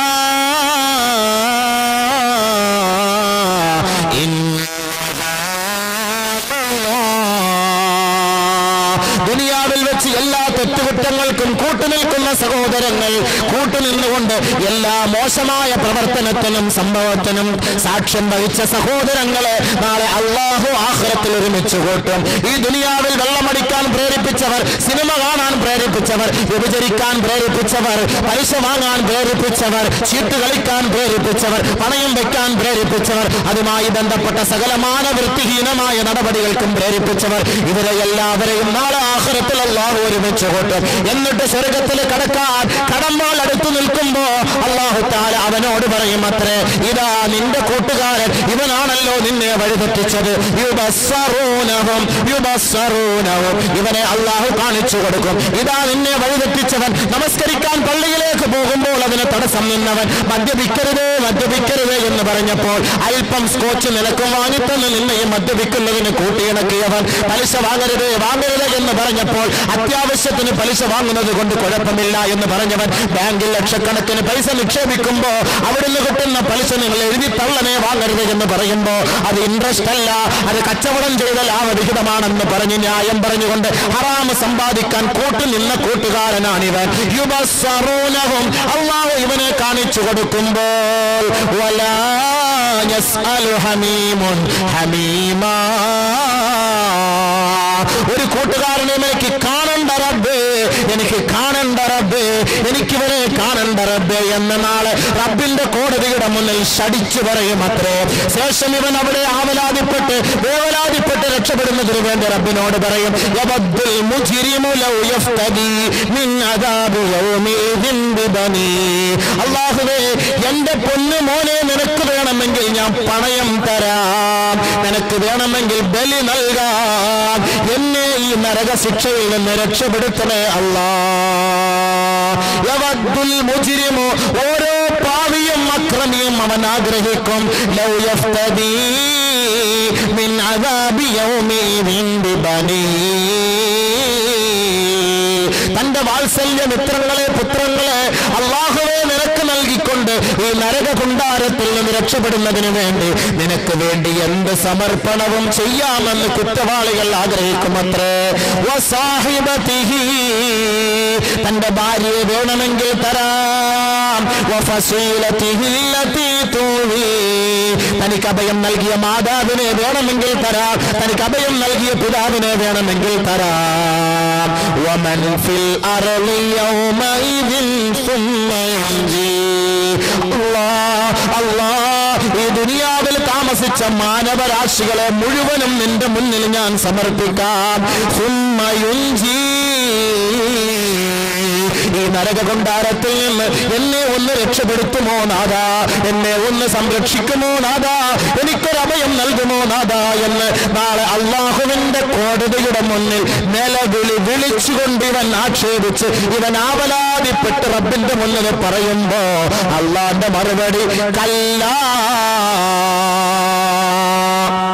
ദുനിയാവിൽ എത്രയോ വാള് നീ കേട്ടില്ലേ, എത്രയോ പ്രഭാഷണത്തിന് സാക്ഷ്യം വഹിച്ചില്ലേ, എത്രയോ ഉസ്താദുമാരുടെ മജ്‌ലിസിൽ പോയിരുന്നില്ലേ, എത്രയോ കാസറ്റ് നിങ്ങൾ കേട്ടില്ലേ, എന്നിട്ട് ദുനിയാവിലെ നൈമിഷികമായ ജീവിതത്തിന്റെ രസാനുഭൂതികൾക്ക് വേണ്ടി ഈ ഹറാമ് മുഴുവനും സമ്പാദിച്ചു കൂട്ടിയില്ലേ. അവലം നുഅമ്മിറുകും മാ യതദക്കറു ഫീ മൻ തദക്കറ വജാഅകുമുൻ നദീർ, എത്ര പ്രഭാഷകരും എത്ര ദൂതന്മാരും നിന്റെ മുന്നിലേക്ക് വന്നുകൊണ്ട് അല്ലാഹുവിന്റെ അജയ്യതയെ കുറിച്ച് വിളിച്ചോതിയില്ലേ, ആഖിറത്തിന്റെ വിശാലതയെ കുറിച്ച് പറഞ്ഞ് മനസ്സിലാക്കിയില്ലേ, നരക കുണ്ടാരത്തിന്റെ ശിക്ഷയെ കുറിച്ച് താക്കീത് നൽകിയില്ലേ. ഖാലൂ ബലാ ഖദ് ജാനാ നദീർ, അതേ റബ്ബേ അതേ റബ്ബേ, സത്യമാണ് റബ്ബേ, വന്നിരുന്നു അല്ലാഹുവേ. ധാരാളം പ്രഭാഷകരുടെ പ്രഭാഷണം കേട്ടവരാണ് റബ്ബേ, ധാരാളം ഖുർആനിന്റെ സദസ്സിൽ പങ്കാളികളായവരാണ് റബ്ബേ, ധാരാളം കാസറ്റുകൾ കേട്ടവരാണ് റബ്ബേ, പ്രവാചകന്മാര് വന്ന ഓരോ വാക്കുകളും ഞങ്ങൾ പെറുക്കിയെടുത്തവരാണ് റബ്ബേ, അതെല്ലാം സത്യമാണ് അല്ലാഹ്. പക്ഷേ നിന്നോട് ഞങ്ങൾ അഭയം തേടുന്നു, നിന്നോട് ഞങ്ങൾ ഒരു അപേക്ഷ സമർപ്പിക്കുന്നു. റബ്ബനാ അഖ്രിജ്നാ മിൻഹാ ഫഇൻ ഉദ്നാ ഫഇന്നാ ളാലിമൂൻ. അല്ലാഹുവേ, ഒരല്പ ജീവിതം കൂടി ഞങ്ങൾക്ക് നീ നൽകട്ടെ. ഞങ്ങളെ നീ ഞങ്ങളുടെ നാട്ടിലേക്ക് തിരിച്ചയക്കണമേ. ഞങ്ങൾ ഇനി മേലിൽ ഹറാമിന്റെ ഒരു വാക്കും ഹറാമിന്റെ ഒരു പ്രവർത്തിക്കും കൂട്ടുനിൽക്കുകയോ സമ്പാദിക്കുകയോ ചെയ്യില്ല അല്ലാ എന്ന് ഫഇന്നാ മൂഖിനൂൻ ഉറപ്പ് നൽകുന്നു അല്ലാ, ഉറപ്പ് നൽകുന്നു അല്ലാ. റബ്ബിന്റെ കോടതിയുടെ മുന്നിൽ ഈ പറയുന്ന ഞാനും നീ കേൾക്കുന്ന നിങ്ങൾ അല്ലാഹുവിന്റെ വിധി ന്യായങ്ങളെ തിരസ്കരിച്ചും നിഷേധിച്ചും ജീവിക്കുകയാണെങ്കിൽ പടച്ച തമ്പുരാന്റെ കോടതിയുടെ മുന്നിൽ പോയി ആവലാതിപ്പെട്ടിട്ട് കാര്യമില്ല. അങ്ങനെ ആവലാതിപ്പെടുമ്പോ അള്ളാന്റെ മറുപടിയാ കല്ലാ ഇന്നഹാ ലളാ നസ്സാഅതൻ ലിശ്ശവാ തദ്ഉ മൻ അദ്ബറ വതവല്ലാ. ഇല്ലടാ ഇല്ലടാ, നിനക്ക് മാപ്പില്ലടാ, മാപ്പില്ലടാ. ദുനിയാവിൽ 100 വയസ്സ് നിനക്ക് ഞാൻ നൽകിയില്ലേ, 60 വയസ്സ് നിനക്ക് ഞാൻ നൽകിയില്ലേ, 30 വയസ്സ് നിനക്ക് ഞാൻ നൽകിയില്ലേ, ദുനിയാവിൽ ജീവിക്കാനുള്ള സൗകര്യം നിനക്ക് ഞാൻ നൽകിയില്ലേ. ആ സന്ദർഭത്തിൽ ചിന്തിക്കാൻ നിനക്ക് കഴിയുമായിരുന്നു, ഓർക്കാൻ നിനക്ക് കഴിയുമായിരുന്നു, പ്രവർത്തിക്കാൻ നിനക്ക് കഴിയുമായിരുന്നു. ദുനിയാവിന്റെ ലഹരിയിൽ നീ മൂടിപ്പോയില്ലേ, അതിൽ നീ വ്യാപൃതനായില്ലേ. ഇപ്പോൾ നീ ഖേദിച്ചിട്ട് കാര്യമില്ല. ആ കത്തിക്കാണുന്ന നരകമാണ് നിന്റെ സങ്കേതം, അതാണ് നിന്റെ വാസസ്ഥലം. ശരീരത്തിന്റെ രോമകൂമങ്ങളെ കത്തിച്ചു ഉരുക്കിക്കളയുന്ന ആ കൊടും ക്രൂരത കിട്ടുന്ന ആ സങ്കേതമാണ് നിനക്കുള്ളത്. തദോ ആ നരകം വിളിക്കുന്നു മന്നത് പർവ്വതമല്ല. എത്ര വാല് കേട്ടിട്ടും എത്ര പ്രഭാഷണം കേട്ടിട്ടും എത്ര ദൂതന്മാർ വന്നിട്ട് നിങ്ങൾക്ക് കാര്യങ്ങൾ പറഞ്ഞു തന്നിട്ടും അത് സ്വീകരിക്കാതെ പിന്തിരിഞ്ഞു പോയില്ലേ, പിന്തിരിഞ്ഞു പോയില്ലേ. നമസ്കാരം നടക്കുമ്പോ കൂസലില്ലാതെ വീടിന്റെ ഉമ്മറപ്പടിയിലിരുന്ന് സംസാരിക്കൂലേ, നമസ്കാരത്തിന്റെ സമയമാകുമ്പോ ബാങ്ക് വിളിക്കുമ്പോ TV കണ്ട് രസിക്കൂലേ, പരിശുദ്ധമായ ജുമാടെ ദിവസത്തിന് റിലീസ് പടങ്ങൾ കാണാൻ തള്ളിക്കയറൂലേ, അള്ളാഹുവിന്റെ വീട്ടിൽ വന്ന് വരിവരിയായി നിൽക്കുന്നതിന് നാണം കെട്ട മനുഷ്യൻ ബിവറേജസ് കോർപ്പറേഷനിൽ പോയി ക്യൂ നിന്നില്ലേ. അതുകൊണ്ട് നിനക്കുള്ള സങ്കേതമാണ് ഈ ലള എന്ന സങ്കേതം. വിടില്ല വിടില്ല. നിന്നെ കരിച്ചു കളയും, നിന്നെ കരിച്ച് ചാമ്പലാക്കി കളയും. കുല്ലമാ നളിജത് ജുലൂദുഹും ബദ്ദൽനാഹും ജുലൂദൻ ഗൈറഹാ ലിയദൂഖുൽ അദാബ്. ശരീരമാസകലം കരിച്ച് ചാമ്പലാക്കി നിന്റെ ശരീരത്തെ ആവരണം ചെയ്തിരിക്കുന്ന എല്ലാ തുകലുകളും കത്തിച്ചാമ്പലാകുമ്പോ ബദ്ദൽനാഹും ജുലൂദാ, നാം വീണ്ടും നിനക്ക് പുതിയ തുകൽ നൽകുകയാ. ഗൈറഹാ, പഴയ തുകലിനേക്കാൾ ലിയദൂഖുൽ അദാബ്. നിരന്തരം നീ ശിക്ഷ രുചിച്ചുകൊണ്ടിരിക്കണം, അനുഭവിച്ചുകൊണ്ടിരിക്കണം. അതിനുവേണ്ടി നിനക്ക് ഞാൻ നിന്റെ ശരീരത്തിലെ പഴയ തോലുകളെല്ലാം കത്തിച്ചാമ്പലാകുമ്പോൾ വീണ്ടും ഞാൻ പുതിയ തോല് നൽകി നരക കുണ്ടാരത്തിലേക്ക് വലിച്ചെറിയുമത്രേ. അലൈഹാ 19 മലക്കുകളെ നിന്റെ മേൽ ഞാൻ ആധിപത്യം ചെലുത്തുന്നതിന് പറഞ്ഞേക്കും.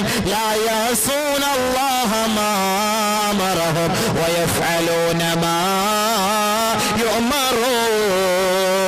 അല്ലാഹു പറയുന്നത് പോലെ ആ മാലാഖമാരെ സ്വീകരിക്കുമത്രേ. നീ എത്രത്തോളം നിലവിളിച്ചാലും എത്രത്തോളം നരകത്തിൽ നിന്ന് കുതറി മാറാൻ ശ്രമിച്ചാലും അവർ നിന്നെ വെറുതെ വിടുകയില്ല, അവർ നിന്നെ വെറുതെ വിടുകയില്ല. അവർ നിന്നെ പീഡിപ്പിച്ചുകൊണ്ടിരിക്കും. ആ പീഡനത്തിന് നീ ഇരയായിക്കൊണ്ടിരിക്കണം. അതൊന്ന് ലഘൂകരിക്കുന്നതിന് വേണ്ടി റബ്ബിനോട് നീ യാചിക്കും. ثم لا يذوق ثم لا يموت فيها ولا يحيا لا يقضى عليهم فيموتوا ولا يخفف عنهم من عذابها. നീ നിലവിളിച്ച് പടച്ച തമ്പുരാനോട് പൊട്ടിക്കരയുമ്പോ, ദുനിയാവിൽ വെച്ച് കരയുമ്പോ നിന്നെ സഹായിക്കാൻ 100 പേര് വരുമെങ്കിൽ ആ നരക കുണ്ടാരത്തിൽ ഒറ്റയ്ക്ക് കിടന്ന് നിലവിളിക്കുമ്പോ ലാ യുഖ്ളാ അലൈഹിം ഫയമൂതു. മരിപ്പിച്ചു കളയണമേ റബ്ബേ, മരിപ്പിച്ചു കളയണമേ റബ്ബേ എന്ന് റബ്ബിനോട് നീ പറയുമ്പോ അള്ളാന്റെ തീരുമാനമാണ് ലാ യമൂതു, മരിക്കണ്ട മരിക്കണ്ട, നരകത്തിൽ മരണമില്ല, വലാ യുഖഫഫു അൻഹും മിൻ അദാബിഹാ, നിനക്കുള്ള ശിക്ഷയിൽ നിന്ന് ഒരു ഇളവ് പോലും അല്ലാഹു ചെയ്യുകയില്ല. അല്ലാഹു കാത്തുരക്ഷിക്കട്ടെ, അല്ലാഹു നരകത്തിൽ നിന്ന് രക്ഷപ്പെടുത്തുമാറാകട്ടെ. ഒരു രക്ഷയിൽ അവിടെ പോയി കിടന്ന് പൊട്ടിക്കരഞ്ഞിട്ട് നിലവിളിച്ചിട്ട് കാര്യമില്ല. ഇവിടെ വെച്ച് മാറാനുള്ള അവസരമാണിത്, ഇവിടെ വെച്ച് മാറാനുള്ള അവസരമാണിത്. ഇപ്പോൾ നമ്മൾ മാറി തൗബ ചെയ്ത് അള്ളാഹുവിന്റെ മുന്നിൽ നമ്മുടെ തെറ്റുകുറ്റങ്ങളൊക്കെ സമർപ്പിക്കാൻ തയ്യാറായാൽ 100 വട്ടം അള്ളാഹു സ്വീകരിക്കും, 100 വട്ടം അള്ളാഹു സ്വീകരിക്കും. അള്ളാഹു സുബ്ഹാനഹു വ തആല ഗഫൂറാൻ അഫൂവാൻ റഹീമാൻ, അള്ളാഹു മാപ്പ് ചെയ്തു തരും.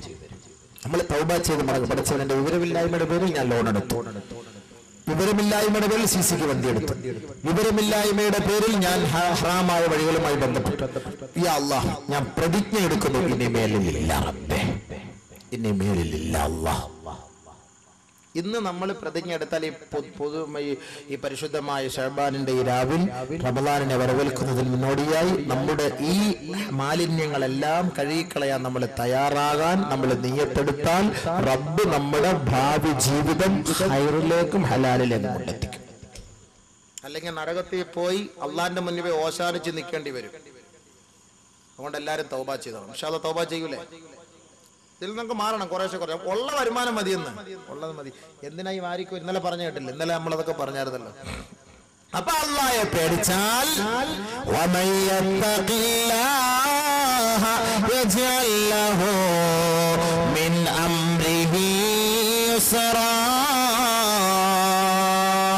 നിന്റെ വഴി അല്ലാഹ് എളുപ്പമാക്കി തരും. എല്ലാ കാര്യങ്ങളും അല്ലാഹ് എളുപ്പമാക്കി തരും. നിസ്സാരം, ഈസിയാക്കി അല്ലാഹ് തരും. അല്ലാഹയെ പേടിച്ചാൽ, അല്ലാഹയെ പേടിച്ചാൽ ഈസിയാക്കി തരും, എല്ലാത്തിനും പരിഹാരം. മിൻ അംരിഹി യുസ്റ. ഇനിയും അല്ലാഹുവിനെ പേടിച്ച് തഖ്വ ഉള്ളവരായി മാറിയാൽ അല്ലാഹു നമ്മുടെ കൂട്ടത്തിലുണ്ടാകും. നമ്മളിപ്പോ ഒരു യാത്ര ചെയ്യുമ്പോഴേ, കാറിലൂടെ യാത്ര ചെയ്യുമ്പോൾ ഒരു രാഷ്ട്രീയക്കാരൻ കൂടെ ഉണ്ടെങ്കിൽ നമ്മൾ ബെൽറ്റ് ഇടൂല, ഡ്രൈവർ. എന്താ, നമ്മുടെ MLA ഇരിക്കല്ലേ, പോലീസൊന്നും കൈ കാണിക്കൂല. എങ്ങനെ വേണമെങ്കിലും ഒക്കെ വണ്ടി അതിലേക്കൂടെ ഇതിലേക്കൂടെ ഒക്കെ തിരിച്ചു കുത്തിക്കയറ്റിയൊക്കെ കൊണ്ടുപോകാൻ പറ്റും. കാരണം എന്താ, പോലീസ് ഇരിക്കല്ലേ, നേതാവ് ഇരിക്കല്ലേ, ഇവിടെ പേടിക്കേണ്ട കാര്യമില്ല. ഇനി പോലീസിന്റെ കുടുംബത്തിൽ പെട്ട ഒരാൾ വല്ല ആണെന്നുണ്ടെങ്കിൽ പോലീസ് പിടിച്ചാൽ പറയോ എൻ്റെ ഇക്കായ അവിടുത്തെ DYSP, എൻ്റെ ഇക്കായാണ് CI, എൻ്റെ അണ്ണനാണ് SI എന്നൊക്കെ പറയുമ്പോൾ ചിലപ്പോൾ അങ്ങ് വിട്ടേക്കും. അപ്പൊ ഒരാളുടെ ഒരു പിൻബലത്തോടു കൂടി അല്ലേ, ഒരു ധൈര്യം. ഇതേപോലെ അല്ലാഹു സുബ്ഹാനഹു വ തആല നമ്മുടെ കൂടെ ഉണ്ടാകും, എപ്പോഴും കൂടെ ഉണ്ടാകും. എപ്പോഴും കൂടെ ഉണ്ടാകും. അല്ലാഹ് എല്ലാം ശ്രദ്ധിക്കുന്നുണ്ട്. പക്ഷെ അല്ലാഹ് നമ്മളെ സഹായിക്കാൻ കൂടെ ഉണ്ടാകും. എപ്പോൾ ഫത്തഖുല്ലാഹ ഫഅലമു അന്നല്ലാഹ മഅൽ മുത്തഖീൻ. അല്ലാഹയെ പേടിച്ചോ, അറിഞ്ഞോ, അല്ലാഹ് കൂട്ടത്തിലുണ്ടാകും. ആരുടെ കൂട്ടത്തിൽ? ആരുടെ കൂട്ടത്തിൽ? മുത്തഖീങ്ങളുടെ കൂട്ടത്തിൽ. ഏത് മുത്തഖി? ലഅല്ലകും തത്തഖൂൻ. നോമ്പ് പിടിച്ച് തഖ്വ ഉള്ളവരായ മുത്തഖീങ്ങളുടെ കൂട്ടത്തിൽ അല്ലാഹു ഉണ്ടാകും. അതിനാണ് നോമ്പ് പിടിക്കാൻ പറഞ്ഞത്. അല്ലാഹു സ്നേഹിക്കും, അല്ലാഹു സ്നേഹിക്കും. ആരെ സ്നേഹിക്കും? ഇന്നല്ലാഹ യുഹിബ്ബുൽ മുത്തഖീൻ. അല്ലാഹ് നമ്മളെ സ്നേഹിക്കുക എന്ന് പറഞ്ഞാൽ നമ്മുടെ എല്ലാ കാര്യങ്ങളും അല്ലാഹ് ഏറ്റെടുക്കുന്ന അർത്ഥം അല്ലേ? ഒരാളെ സ്നേഹിക്കുമ്പോൾ എന്ത് വേണമെങ്കിലും കൊടുക്കാൻ തയ്യാറാവില്ല. നമ്മളിപ്പോ ഇവിടുന്ന് കാതലിക്ക് ഫോൺ വിളിക്കുമ്പോൾ അവള് പൈസ ഇല്ല എന്ന് പറയുമ്പോൾ നമ്മൾ ഇവിടുന്ന് റീചാർജ് ചെയ്ത് അങ്ങോട്ട് കൊടുക്കും. നീ ഒന്ന് വിളി.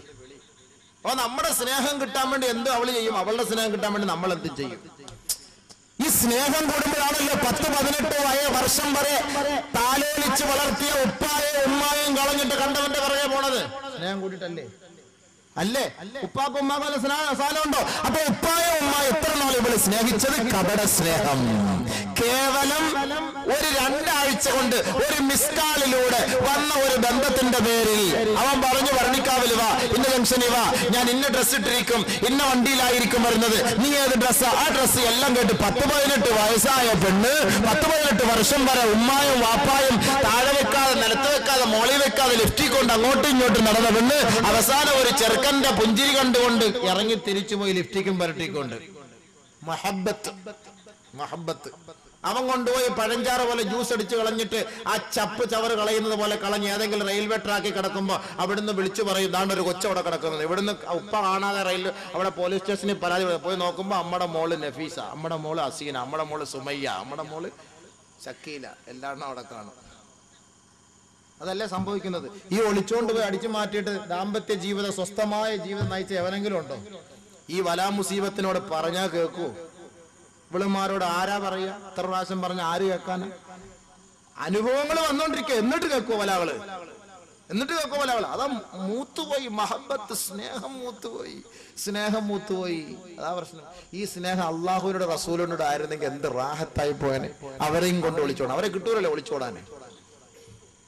അത് കിട്ടുമെന്ന് സ്നേഹിച്ചു നോക്കണം. കിട്ടുമല്ലോന്നറിയാം. സ്നേഹിച്ചു നോക്കണം. കൈ കെട്ടുമ്പോൾ തന്നെ ഒരു ഇൻട്രസ്റ്റ് ആയിരിക്കും അള്ളാന്റെ മുന്നിൽ കൈ കെട്ടുമ്പോൾ തന്നെ. കാരണം എന്താ? നമ്മുടെ മുന്നിലെ സ്വർഗവും ആ രംഗവും അവിടുത്തെ അവസ്ഥകളെല്ലാം മുന്നിൽ വന്നിക്കുമ്പോൾ ഒരു പ്രത്യേകമായ ഒരു അനുഭൂതി.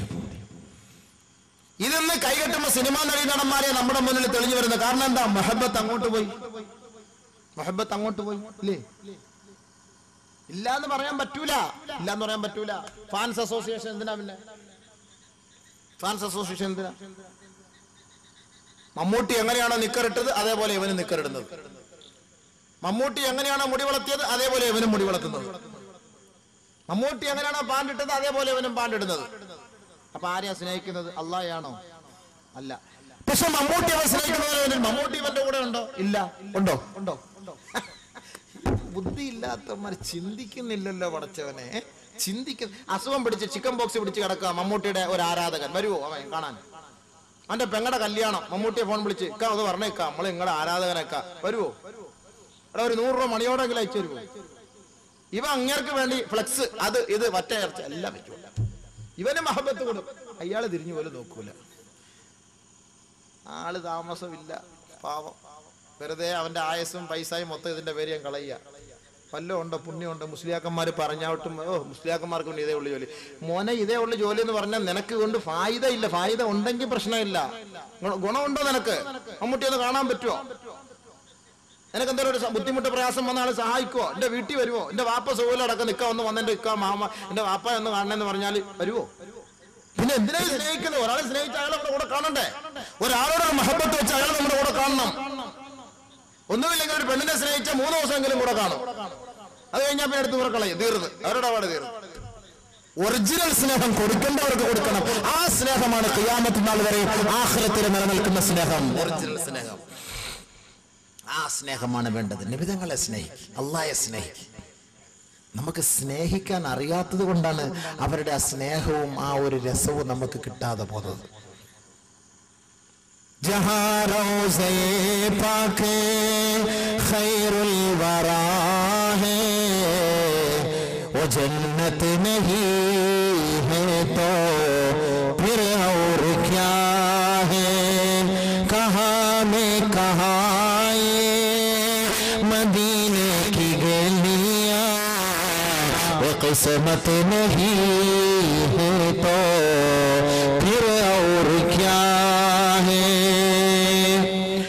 मोहम्मद की अज़मत को क्या पूछते हो कि वो साहिब कमा कौसैन तहरे बशर की सरे अर्शे नवाज़ी वो अज़मत नहीं है तो फिर और क्या है? ദുഷ്മന്മാരെയും ശത്രുക്കളെയും നെഞ്ചോട് ചേർത്ത് പിടിച്ച് കൂട്ടിയിണക്കി അവർക്ക് ചുടുചുംബനം നൽകുകയും അവരോട് സ്വകാര്യ സംഭാഷണം നടത്തുകയും അവരെ സഹായിക്കുകയും അവരുടെ കണ്ണുനീരൊപ്പുകയും ചെയ്ത ആ പ്രവാചകൻ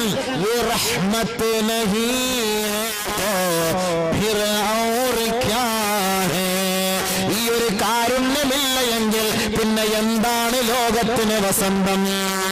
പിന്നെ എന്ത് രസമാണ് ജീവിതത്തിനുള്ളത്? ആ പ്രവാചകനെ സ്നേഹിക്കുക. എല്ലാരെയും സ്നേഹിച്ച പ്രവാചകൻ, കൂട്ടിയിണക്കിയ പ്രവാചകൻ. ചിന്ന ഭിന്നമായി പോയ സമൂഹത്തെ ഒരൊറ്റ ചരടിന്റെ മക്കളാക്കി കൂട്ടിയിണക്കിയ മുത്ത് മുഹമ്മദ് മുസ്തഫ.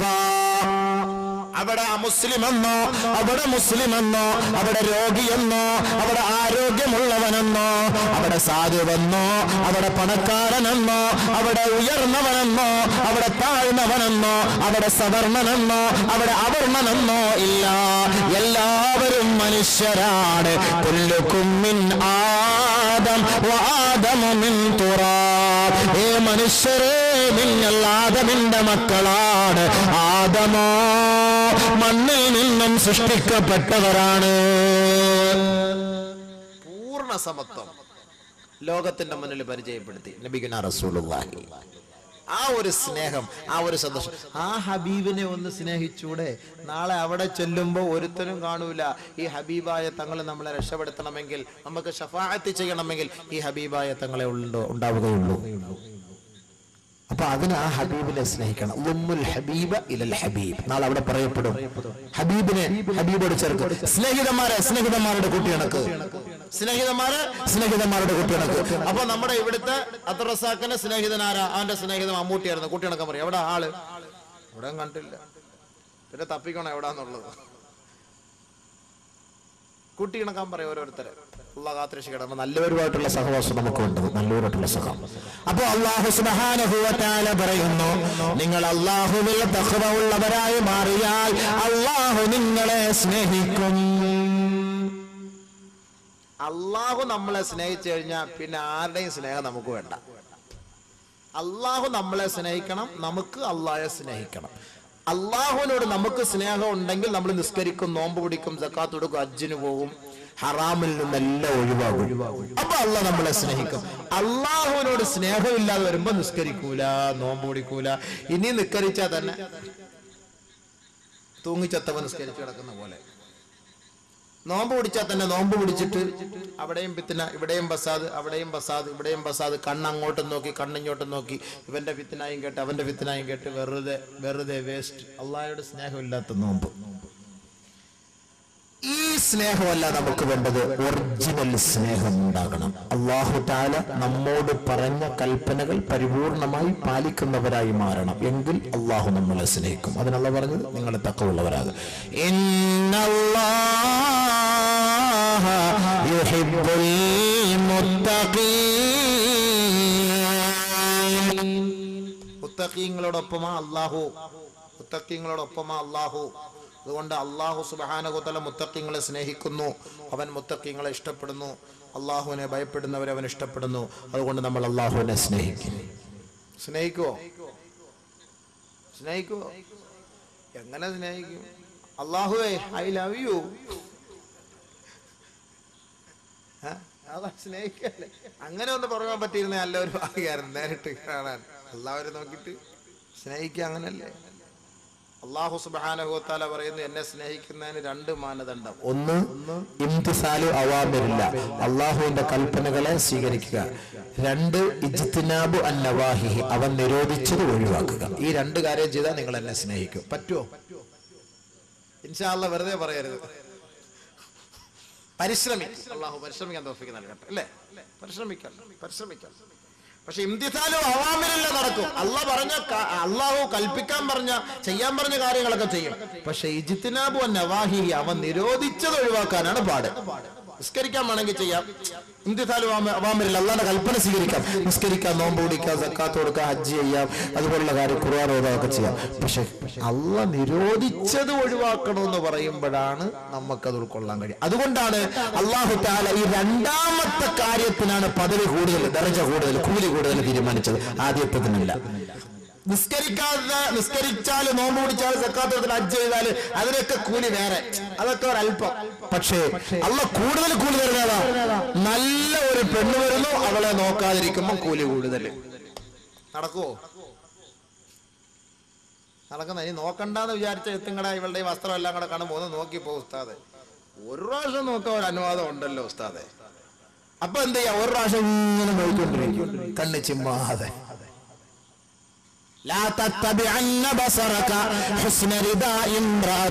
അള്ളാന്റെ റസൂല് പഠിപ്പിച്ചു, ഒരു പെണ്ണിന്റെ അംഗലാവണ്യത്തിലേക്കും അവരുടെ മസാക്കലിയിലേക്കും നീ നോക്കരുതേ.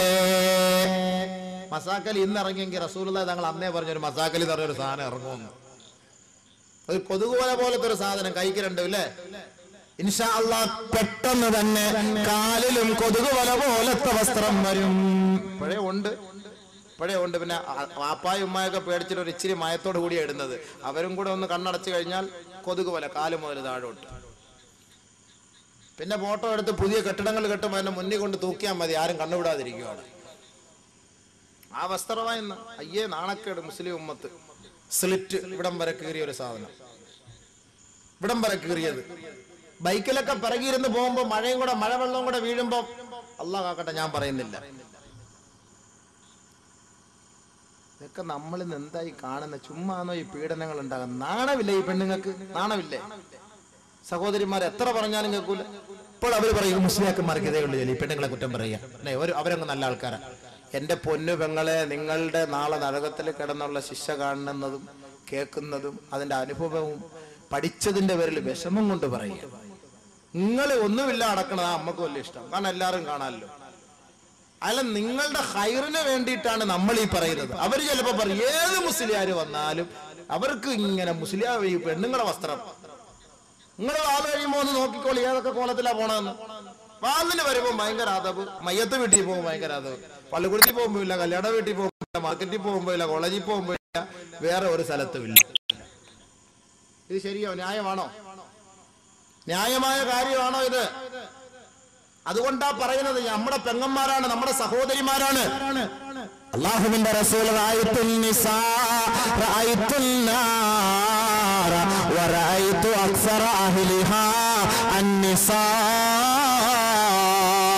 അല്ലാഹുവിന്റെ റസൂൽ മിഅ്റാജിന്റെ രാവിലെ പോയപ്പോ ഹബീബായ തങ്ങൾ പറയുകയാ, റഅയ്തുൻ നാർ, ഞാൻ നരകം കണ്ടു, വറഅയ്തു അക്സറ അഹ്ലിഹാ അന്നിസാ. ആ നരകത്തിൽ കൂടുതലും പീഡനങ്ങൾ അനുഭവിക്കുന്നത് സ്ത്രീവർഗമാണെന്ന് അല്ലാഹുവിന്റെ റസൂൽ ശടിച്ചു പറഞ്ഞിട്ട് പൊന്നുമോളായ ഫാത്തിമ ബീവിയെ കെട്ടിപ്പിടിച്ചു പൊട്ടിക്കരഞ്ഞു പോയി. ഉടനെ സഹാബത്ത് ചോദിച്ചു, യാ റസൂലല്ലാഹ് അയക്ഫുർന ബില്ലാഹ്, അവർ അല്ലാഹുവിനെതിരെ പ്രവർത്തിക്കുന്നതിന്റെ പേരിലാണോ നബിയേ? ബഹുമാനപ്പെട്ട പ്രവാചകൻ സല്ലല്ലാഹു അലൈഹി വസല്ലമ തങ്ങൾ പറഞ്ഞു, അത് മാത്രമല്ല, തന്റെ ഭർത്താവിനോട് ആരാധരവ് കാണിക്കുകയും തന്റെ ഭർത്താവിന്റെ മേൽ അവൾ ഇഷ്ടപ്പെടുന്നതും ഭർത്താവിനെ കൊണ്ട് താങ്ങാൻ പറ്റാത്തത് നിർബന്ധിക്കുകയും ഭർത്താവിന്റെ ഉത്തരവാദിത്വം നിറവേറ്റാത്തവളും അല്ലാഹുവിനോടുള്ള കടപ്പാട് നിറവേറ്റാത്തവളുമാണ്. ഇവരെ നരകത്തിൽ കിടക്കുന്നത് ഞാൻ കാണുന്നുണ്ട്, ഞാൻ കണ്ടിട്ടുണ്ട് എന്ന് നബിതങ്ങൾ പറഞ്ഞത് കൊണ്ടാണ് നമ്മളെടുത്ത് പറയുന്നത്. നിങ്ങളും പോയി അവിടെ നേരത്തെ ഓതിയത് കേട്ടില്ല ആയത്തൊക്കെ.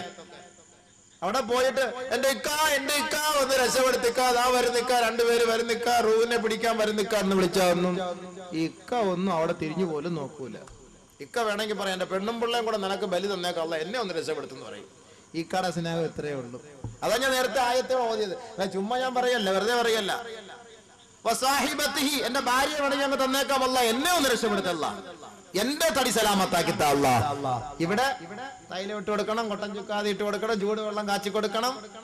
ഈ കെട്ടിയോനെ നാളെ ആഖിറത്തിൽ ചെന്നിട്ട് ഈ പെണ്ണ് പറയും വേണ്ടാന്ന്, അല്ലെങ്കിൽ ആ കെട്ടിയോൻ പറയും പെണ്ണിനെ വേണ്ടാന്ന്, എന്നെ ഒന്ന് രക്ഷപ്പെടുത്തല്ല, എന്നെ ഒന്ന് രക്ഷപ്പെടുത്തല്ല. ഒരവസ്ഥ വരും. അതുകൊണ്ടാ പറയുന്നത് എന്റെ പൊന്നു പെങ്ങന്മാരോട്, സഹോദരിമാരോട്, ഔറത്തിന്റെ ഭാഗം ശ്രദ്ധിക്ക്.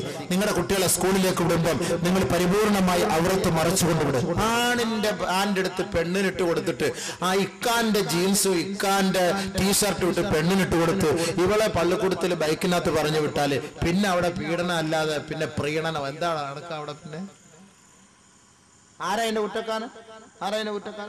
ഇനി ഭർത്താവ് ഭയങ്കര ഇൻട്രസ്റ്റോട് കൂടി ആ പെണ്ണിന് ഇതൊക്കെ ഇട്ടിട്ട് മിടിയും ടോപ്പൊക്കെ ഇട്ട് ഇങ്ങനെ എന്താ കാല് അപ്പുറത്തും ഇപ്പുറത്തിട്ട് ബൈക്കിനകത്ത് പോവാ. അവിടെ നബി തങ്ങൾ ചർച്ച ചെയ്തു, ഖിയാമത്ത് നാളിന്റെ അടയാളമാണ് സ്ത്രീകൾ അവർ വാഹനത്തിൽ യാത്ര ചെയ്യും അവരുടെ ഗുഹ്യഭാഗങ്ങൾ കൊണ്ട് അവർ ഖിയാമത്ത് നാളിന്റെ അടയാളമാണ്. അല്ലാഹുവിന്റെ റസൂൽ റകിബുനൻ നിസാഉ ബിഫുറൂജിഹിൻ, തന്റെ ഗുഹ്യഭാഗം കൊണ്ട് അവർ യാത്ര ചെയ്യും. തന്റെ ഗുഹ്യഭാഗം കൊണ്ട് യാത്ര ചെയ്യും. എങ്ങനെ ഇപ്പൊ ഗുഹ്യഭാഗം കൊണ്ട് യാത്ര ചെയ്യാ? പാൻറ് ഇട്ടിട്ട് ബൈക്കിൽ ഇക്കാന്റെ പുറകിൽ കയറി അപ്പുറത്തും ഇപ്പുറത്തും കാലെടുത്തിട്ട് കെട്ടിപ്പിടിച്ചുകൊണ്ട് പോവുക. ഉഷാറായിരിക്കും കാര്യങ്ങളെല്ലാം. ഇങ്ങനെയുള്ള യാത്ര എപ്പോൾ സംഭവിക്കും? ഖിയാമത്ത് നാളാകുമ്പോൾ സംഭവിക്കുമെന്ന് ലോകത്തിന്റെ നായകൻ മുഹമ്മദ് മുസ്തഫ. ഓർത്തോ സഹോദര, ഓർത്തോ സഹോദര. അതേപോലെ പ്രവാചകൻ പഠിപ്പിച്ചു, യുഗാറു അലൽ ഗുലാമി കയുഗഖുവാറിൻ നിസാ യുഖ്തബു കഖ്തബത്തിൻ നിസാ. കൊച്ചുകുട്ടികളെ കല്യാണത്തിന് വേണ്ടി ക്ഷണിക്കും, അവരോട് കല്യാണ ആലോചന നടത്തും. വലിയ വലിയ പെൺകുട്ടികളെ കല്യാണ ആലോചന നടത്തുന്നത് പോലെ എന്ന് പറഞ്ഞാൽ വലിയ വലിയ പെൺകുട്ടികളെ പീഡിപ്പിക്കുന്നത് പോലെ കൊച്ചു കൊച്ചു കുട്ടികളെ പീഡിപ്പിക്കപ്പെടുന്ന ഒരു കാലഘട്ടം വരും. മനസ്സിലാക്കിക്കോ, അന്ന് ഖിയാമത്ത് നാളാണെന്ന് നബിയുനാ റസൂലുള്ളാഹി. നടക്കുന്നുണ്ടോ?